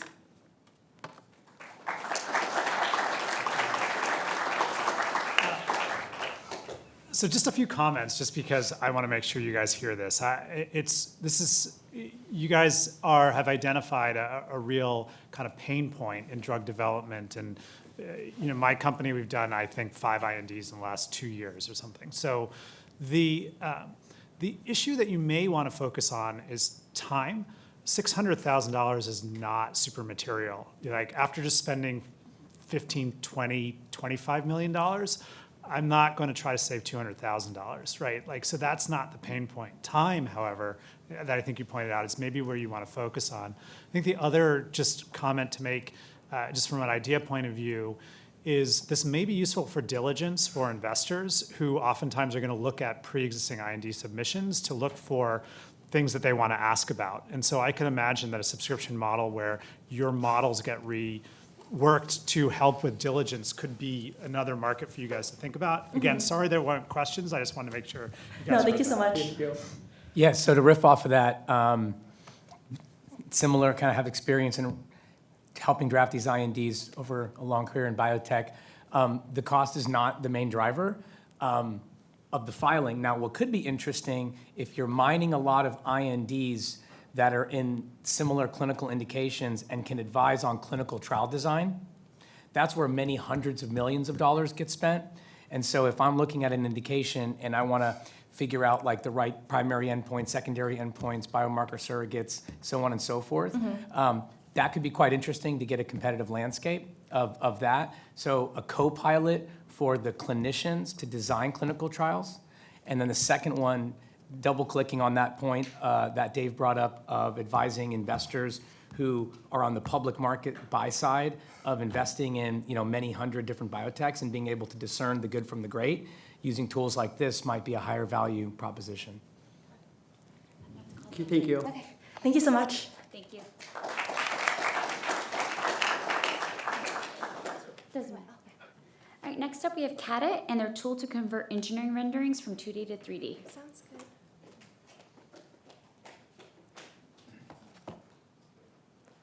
Perfect. Hi all, so we're Cadit, a software tool that seeks to automate the tedious process of converting 2D engineering drawings into 3D models. Cadit's story originates from the needs and pain points identified by our own personal experiences. Prior to joining Caltech, I was a manufacturing design and modeling engineer at Texas Instruments.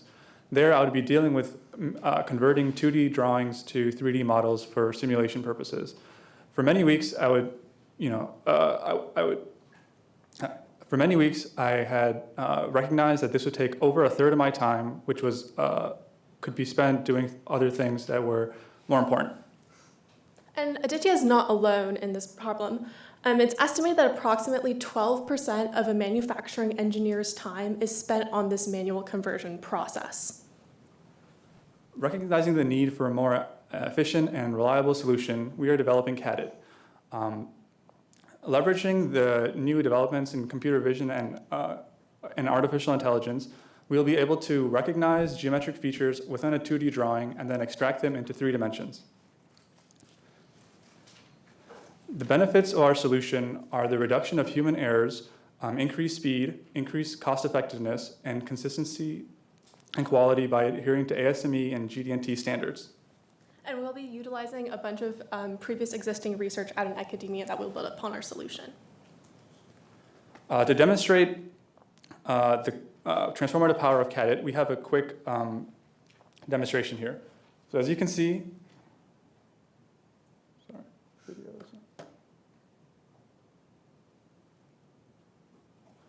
as you can see, we want to convert this 2D engineering drawing into this 3D model. If you're doing it manually, you have to go through every single geometric feature within the 3D model and manually input it into the software. This is very time-consuming and prone to a lot of human errors. On the Cadit workflow, everything is simplified. All you have to do is load the drawing file into the tool and wait for the tool to do all the modeling for you. At the end, we have an option to manually check and make sure that everything is done as per your standards.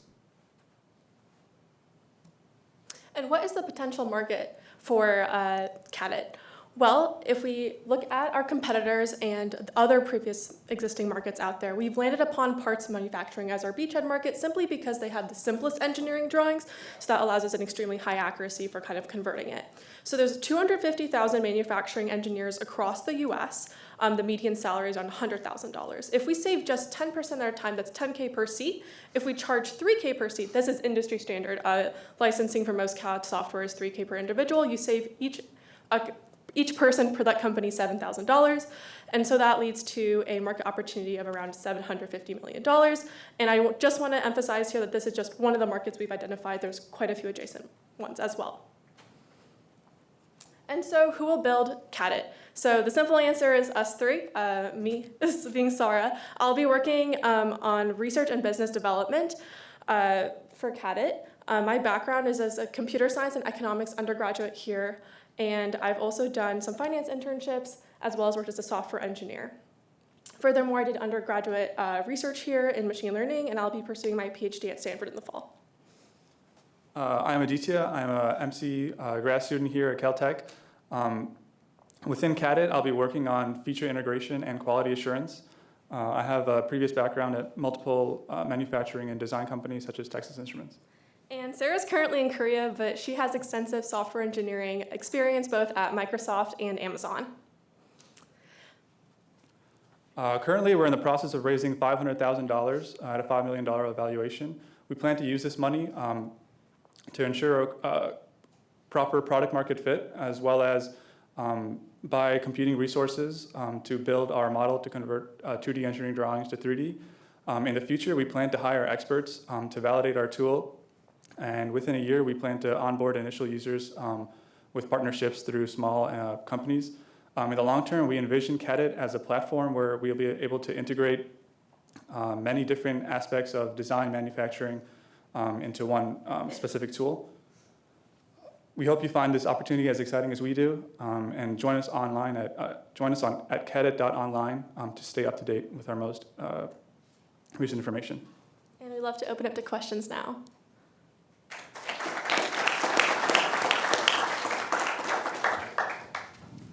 So maybe just two quick comments. I don't know if you guys are familiar with the company PlanGrid.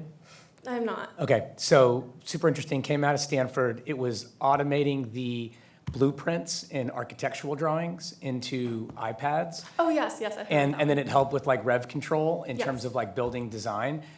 Very successful exit. So a potential comparable for you. The other one that you guys kind of remind me of, like specifically in the CAD space, but if I generalize it, is kind of like a Figma. Yes. In the way that Figma enabled the design and implementation of web products. You're kind of in that same approach and vector, but in the engineering design space. So just a couple of thoughts to consider as you move forward, looking at adjacent businesses and strategies. Of course, thank you very much. Yeah, my question was around sort of the exploring your customer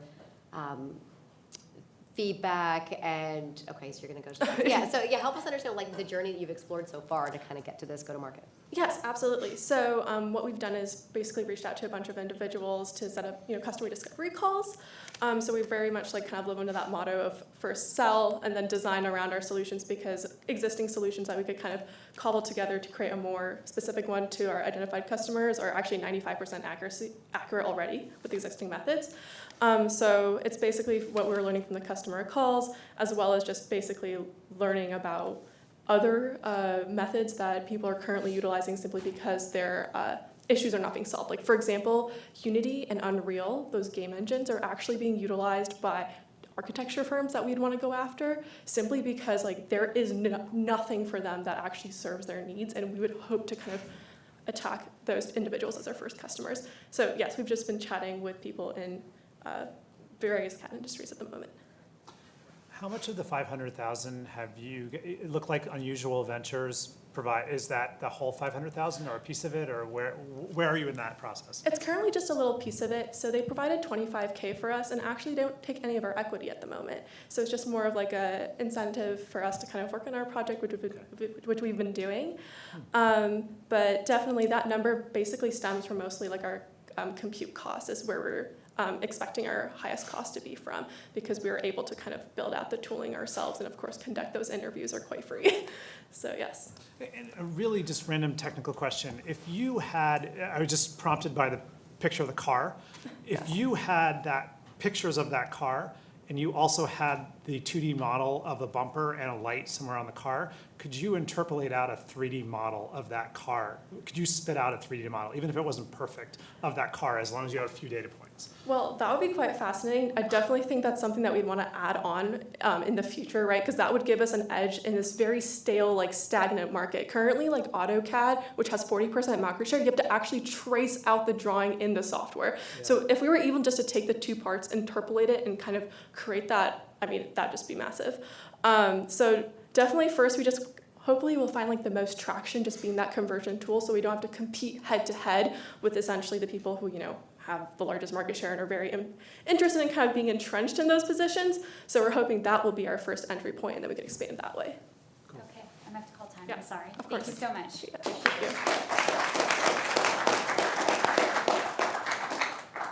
Thank you, guys. Okay, so next up we have String and their platform to improve elements involved in supply chain.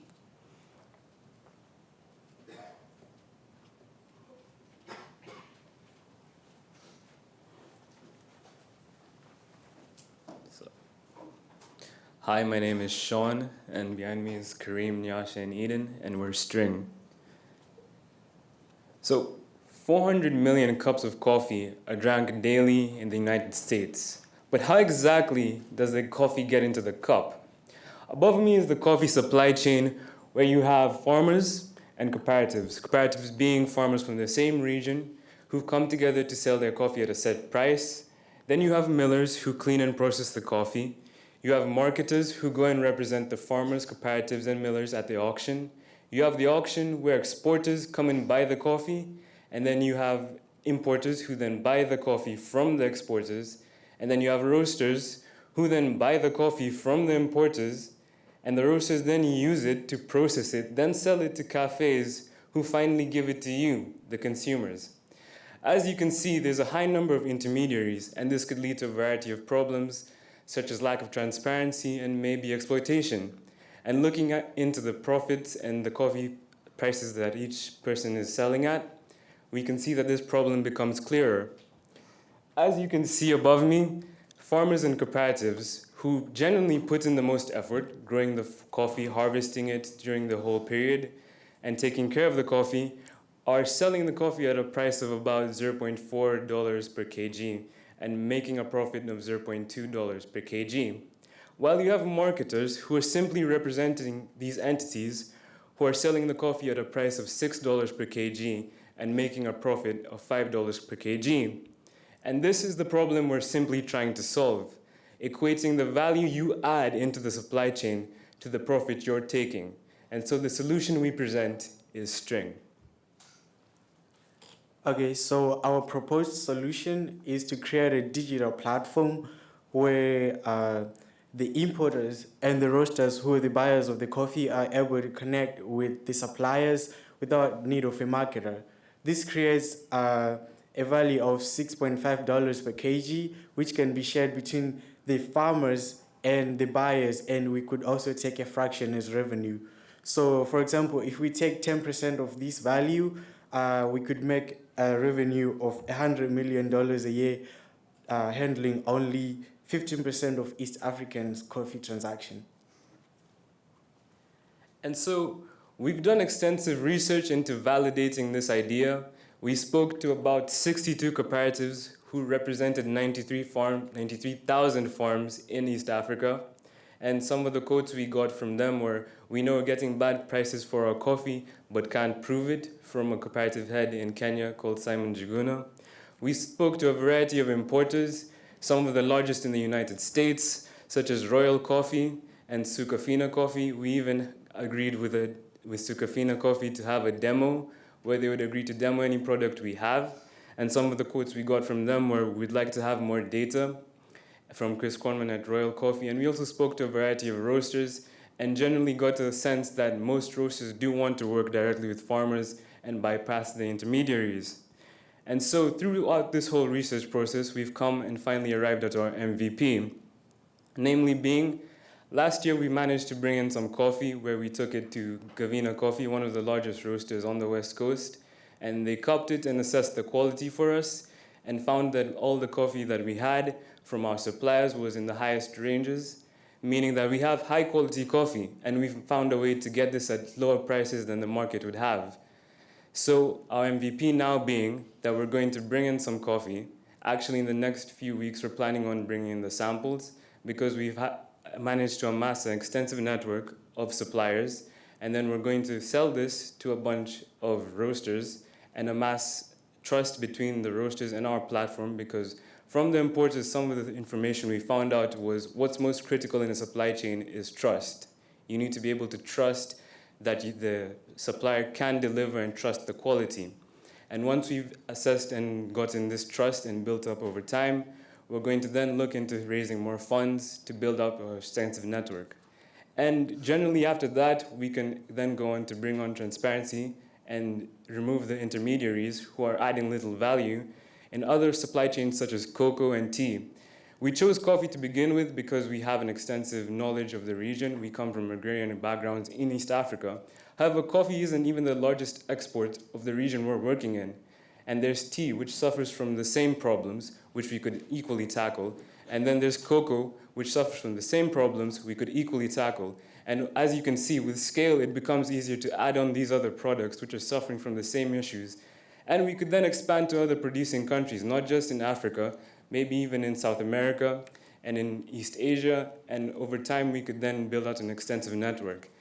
And on top of that, we could complete the chain with cafes, where we could then say, since we have roasters on our platform, why don't we then sell to cafes, completing the whole chain and adding even more value? Thank you.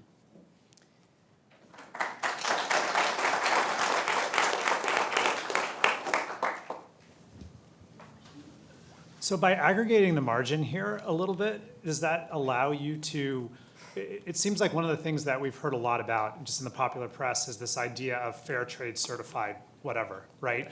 But if the margins are stack up and there's no incentive along the way to really monitor that, would you guys be able to integrate that aspect of it? Is that what transparency means, I guess, in a sense?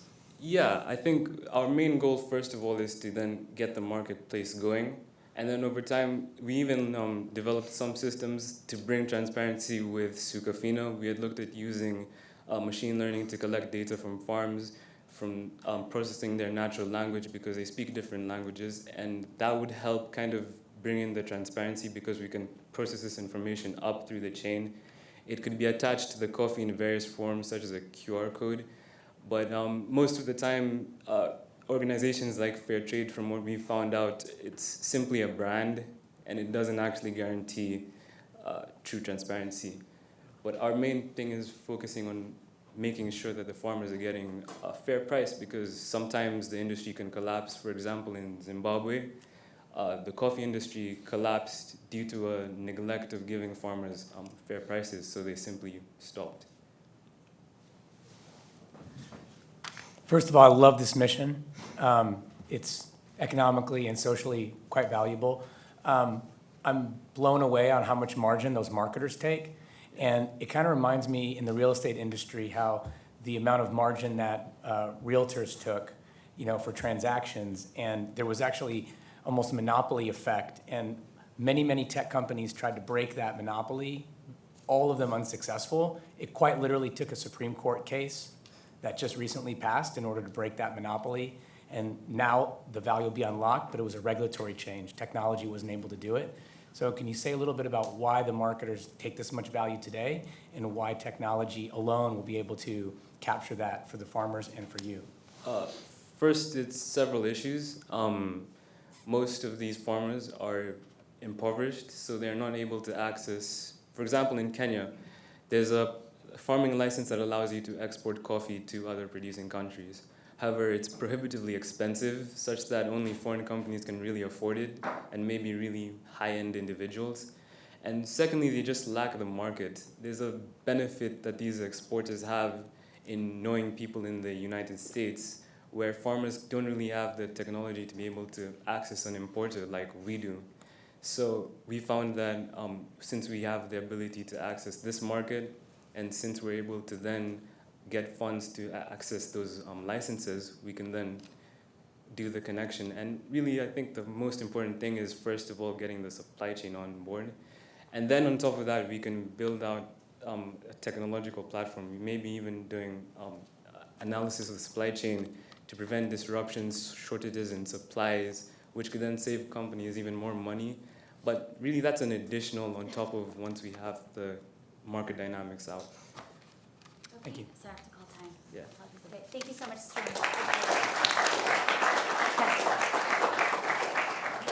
All right, so now we have algae desert farming. Their technology that allows for carbon dioxide removal for the supplies of raw materials.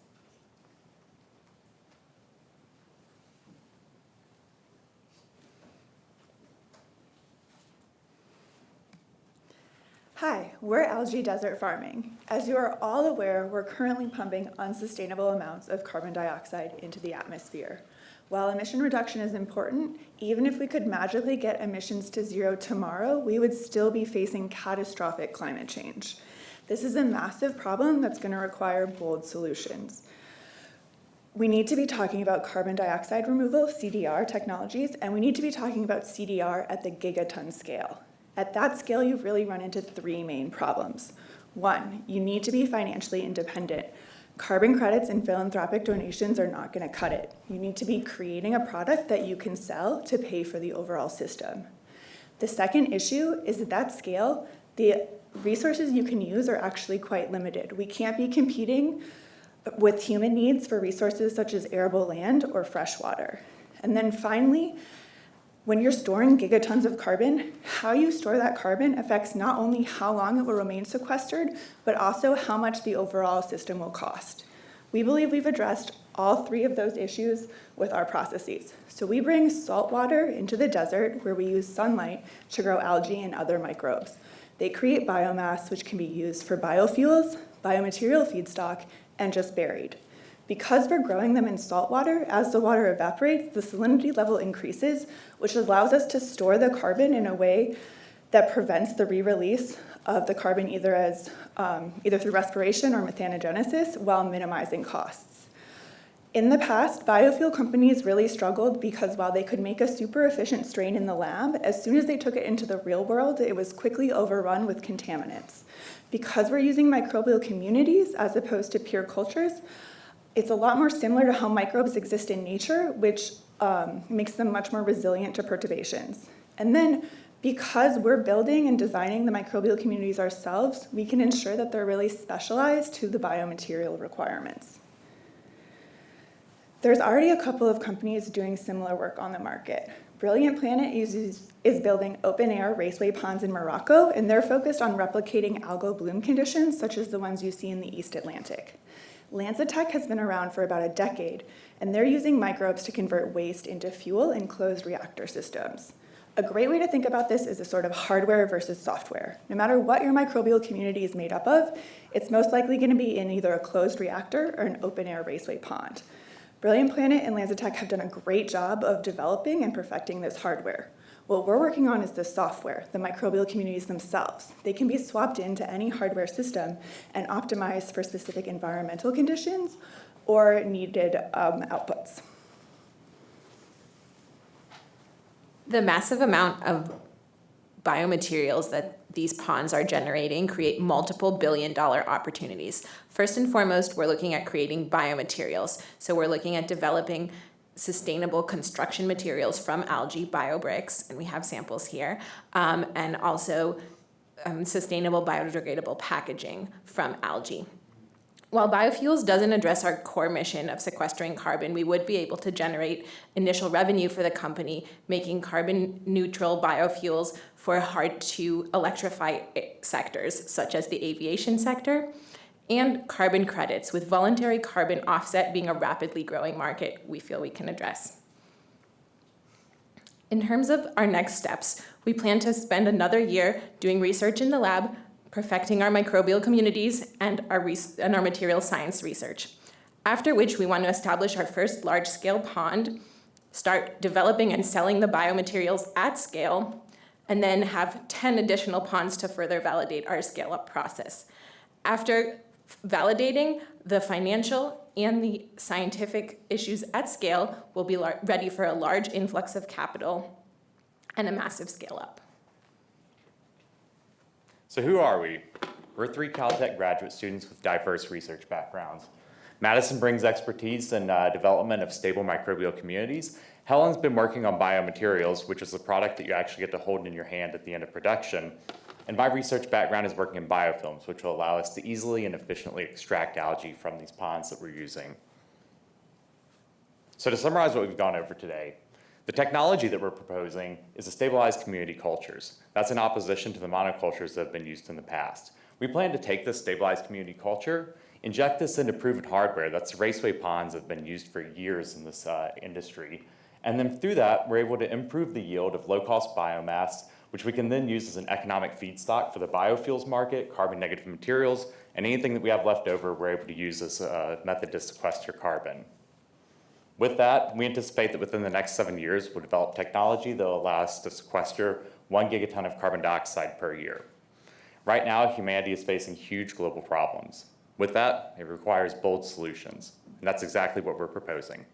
Thank you.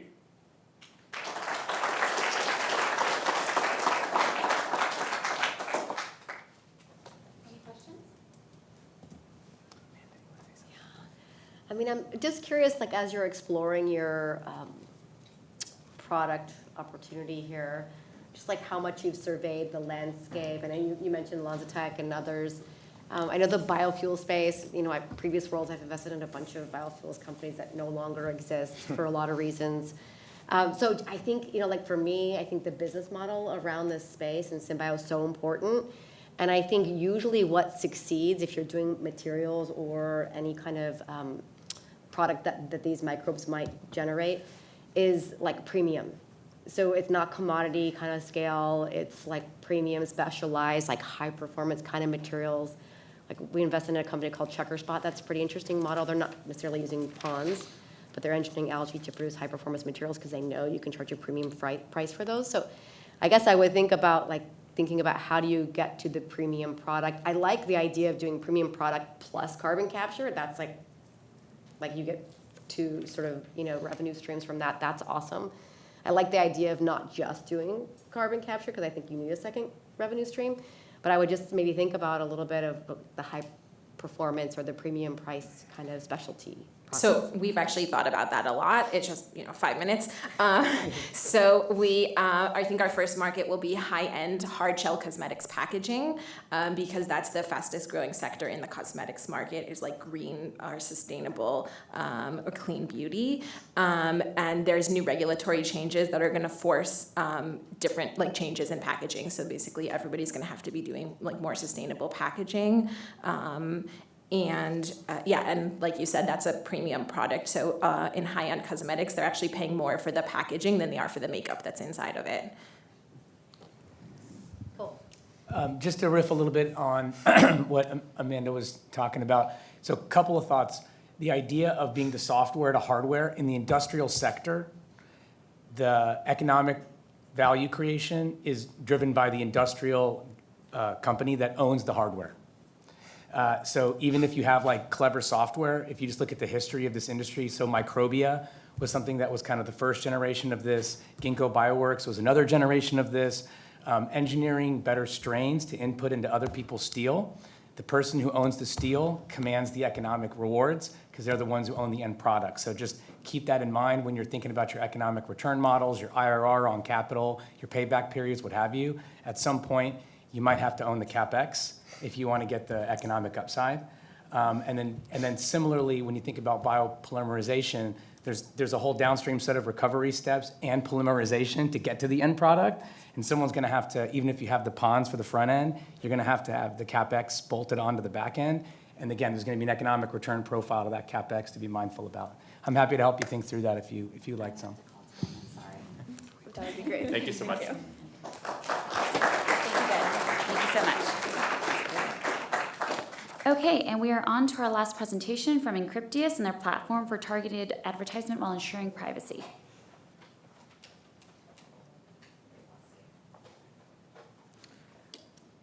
All right, thank you all for waiting around. We, not just the royal we, they're our partners, but they're distributed right now. We are Encryptius.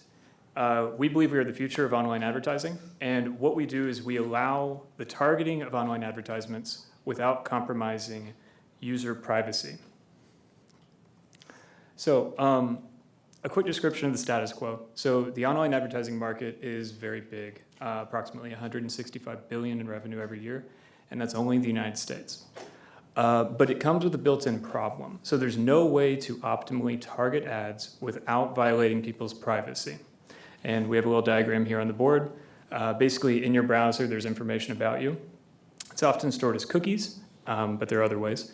And it gets sent to a remote server, which decides what ad to show you, sends the ad back, you see the ad. So we've all been through this possibly millions of times. But the issue here is that your information now exists in the wild in an unencrypted form. In the absence of any regulations, it can be used for anything. It can be sold to third parties. It might affect your qualification for loans. There could be many side effects that you didn't anticipate by just going online. This has led to discomfort among many people. A lot of people they don't like this. So there are regulations, like in California, we have a regulation governing how this data can be used. And browsers have actually taken the step of removing third-party cookies. This is all driven by public distaste for the lack of privacy protection here. So we have a solution. Basically, we want to use a fairly novel form of encryption called homomorphic encryption. I'll give you a brief overview of how it works. Just like before, your information is in your browser. However, before you send it off, you encrypt it with our encrypteous keys. It turns into essentially a string of gibberish. This gibberish is sent to our servers. We run through our own advertisement targeting algorithm. We produce a second string of gibberish, and this is sent back to you. You decrypt it with your encrypteous key, and you see the advertisement that we want to show to you. Now, we've accomplished the targeting of an advertisement, but you'll notice that the information never leaves the browser unencrypted. This string that gets sent out can't be decrypted. It can't be used, for any other purpose. In this way, we have targeted advertising, but the user's privacy is perfectly protected. Okay, so I'll say a little bit about why us and why now. So homomorphic encryption is kind of the crux here, and it's relatively novel. It was first implemented in 2009, even though the theory's been around for a long time. And I have a graph here of stars on some GitHub repos that are open source homomorphic encryption projects. So interest among developers is clearly on the climb. But you can also see that on the right edge of the graphs, there's a big jump. So interest among investors is also climbing. That jump is a result last month of a company that focuses on homomorphic encryption raising a $70 million Series A. So that's why now, but to our knowledge, why us? We don't know of any other team trying to apply homomorphic encryption to advertising. In fact, applying homomorphic encryption to anything is actually considered very difficult. But fortunately for us, we do difficult things a lot. So there are three of us, Salvador, myself, and Mason. They're distributed across various continents right now. But we all met here at Caltech in grad school. We have complementary expertises, which we believe not uniquely, but very well position us to carry out this project. And in addition to having the skills, we also have the desire. All of us share a drive to see our skills not going to better Google necessarily or better Goldman Sachs, but we'd like to actually make the world a better place. And by taking a big market like online advertising that has a built-in externality, which is compromising user privacy, and turning it from something slightly malignant into something totally benign, we feel like that's a big win for everyone. So we have the people, we have the vision. The one thing we don't have is the money. So we're looking for a $750,000 safe note or something similar. And basically this would buy us 18 months of runway to take this from a part-time, very part-time project to a full-time project. So we would get the equivalent of 2 full-time engineers, we would get a biz dev person. And the idea is that in this time we would carry out a few demo engagements to feel out exactly what the final product would be. Excuse me. Once we've worked that out, we'll move on, and our goal is to bring on 10 paying advertisers as customers, and we'd also like to have 1,000 individuals directly sharing their data with us, which is an entirely unprecedented program for an advertising network. So just to tell you where we are right now, that's how far we've gotten in our fundraising. But thank you all, you've made it to the end. If you'd like to speak with us electronically, team@encrypteus.com, and I'm open to any questions.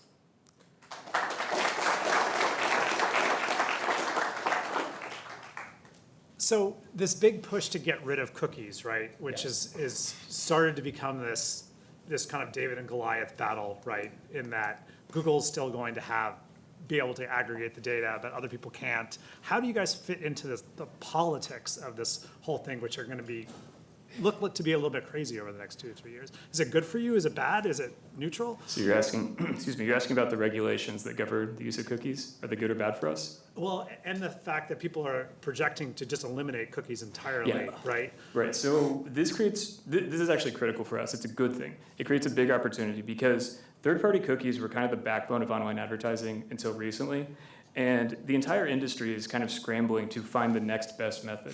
Google has its own idea. They're doing something with Chrome. Some people have resigned themselves to not having third-party cookies anymore. A lot of people rely on Facebook data exclusively. So we actually create an opportunity to get back to what the previous status quo, almost exactly. There are added computational costs, but it's almost exactly there. And we maintain people's privacy. It's a good thing for us. Yes. How do you see Encryptius vis-a-vis RSA as another very large entrenched player in encryption who could deploy similar capabilities to facilitate online advertising with privacy? It's a good question. I mean, there are very few companies that you have to use homomorphic encryption techniques to do this. There are very few companies, to my knowledge, that have really tried to build products based on homomorphic encryption. Presumably somebody who has deep experience in-house with encryption could retool and eventually get there before too long. So yeah, they're potential competitors, I suppose. I have a question on a couple things. One, on the risks, like what are you worried about that you might not accomplish to make this a reality? Like what are the big barriers you have to overcome? That's a good question. Maybe it's technological or whatever, but yeah. It's basically technological, yeah. The tech is difficult, to say the least. A lot of our success hinges on us finding very efficient workarounds for the technical problems that exist with homomorphic encryption. So it's not impossible, but the reason why we're asking for so much money actually is because it's going to take a lot of experimentation. There's going to be a lot of computational cost while we're trying things out. I don't think it's impossible, but it's going to be tough. And then you just mentioned it's a part-time thing now. Are you guys going to go all in? What's the plan for the team? Yeah, so if we got funded at our ask, like I would go all in, the other guys would be part-time until they finish school, and we would hire a biz dev. All right, that's time. Thank you. Thank you so much.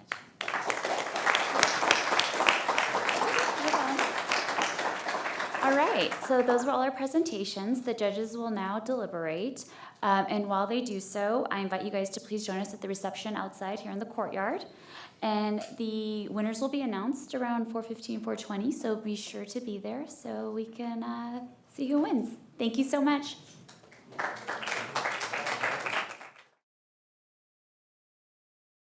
right, thank you guys. I wanted to first invite President Rosenbaum to say a few words. Here you go. Thank you so much. Thank you. Well, I'm sorry I missed the presentations, but I was upstairs listening to the discussions, and it was just overwhelming in terms of understanding the work that you must have put into this and the ability to identify new opportunities. And I think that this is just a great step forward for Caltech. It reminds me of the statement of Olivia Butler, the science fiction writer, who said there's nothing new under the sun, but there are new suns. And so today we'll get a chance to see the new suns that you've created and that are going to shine brightly and make the world a better place. So thank you, and thank you, Bill, for making this possible. Where's Bill? There he is. All right, so I would like to invite Bill up to say a few words. And before that, I would like to invite the judges and Fred as well so that we can do the announcements once Bill's done with his remarks. Thank you. I am so crazy impressed with everything I saw today. I am so grateful for all the work you put into this. I have to tell you a very quick story that relates to what you did today. When I was here at Caltech, I took E10, a class in presentations, and I was scared out of my mind to get up in front of my fellow students and talk about something I knew intimately, the speakers I was working on. And I was so scared, but it helped me so much to prepare for that, to rehearse for that, to actually have a chance to speak. technical to my colleagues, and it really, really made a difference in my life. I'm still very, very nervous when I speak in public, but I use that nervousness to try and help me do a better job. And when I watched all of you today, I was so completely blown away.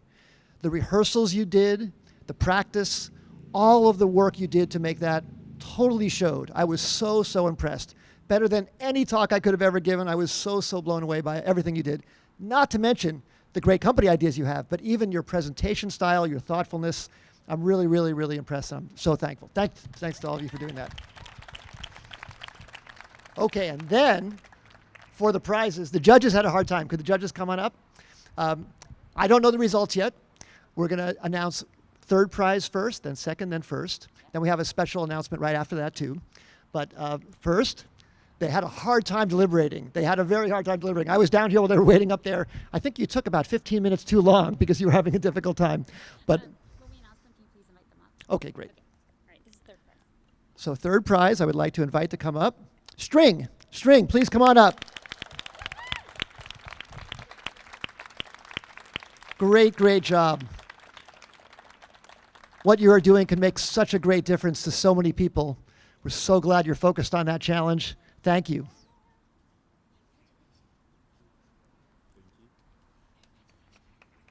Round of applause for String. Great job.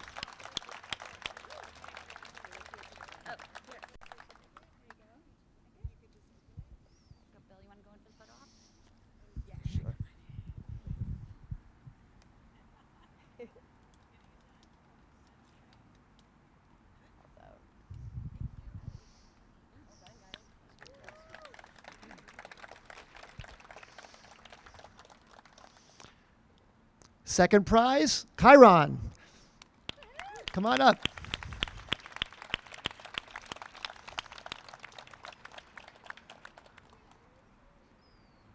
Congratulations.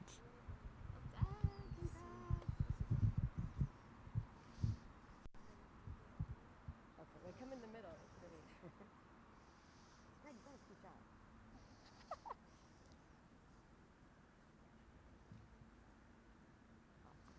job. Thank you. Okay, and first prize, we have a large check. First prize goes to Cadit.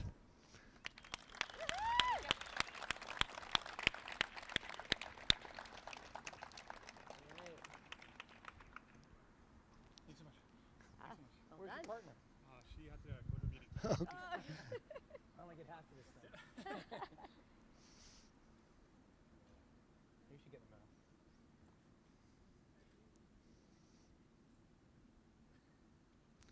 Thank you. I would like to invite Richard and Zen to come on up. Richard and Zen, come on up. Richard and Zen have made a special contribution that I'm really, really excited to introduce to you. Richard and Zen are from Sunstone ALC, and they have matched the funding that I provided for this prize so that every single other contestant wins $10,000 today. We wanted everybody to have a chance to make a business.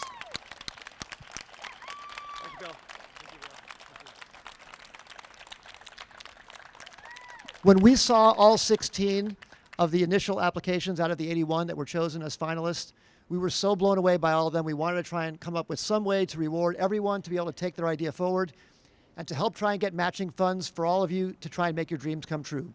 So we're really, really thankful to Richard and Zen for making that a reality, and thankful to all of you for participating in this. Thank you so much again. Incredible.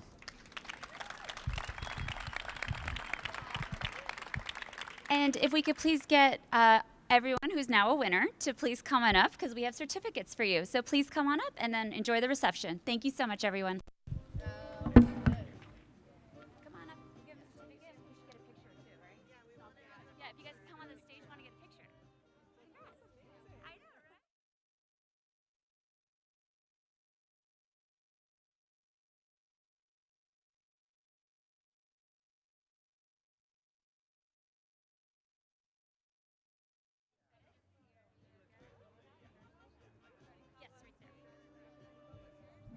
Can we get a picture with all the winners on the stage?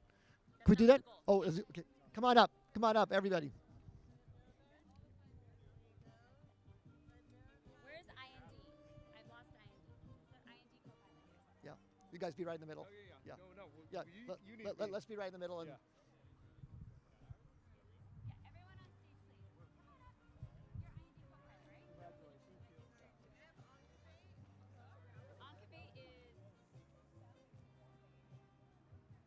Raise your hand, please. There you are. Thank you.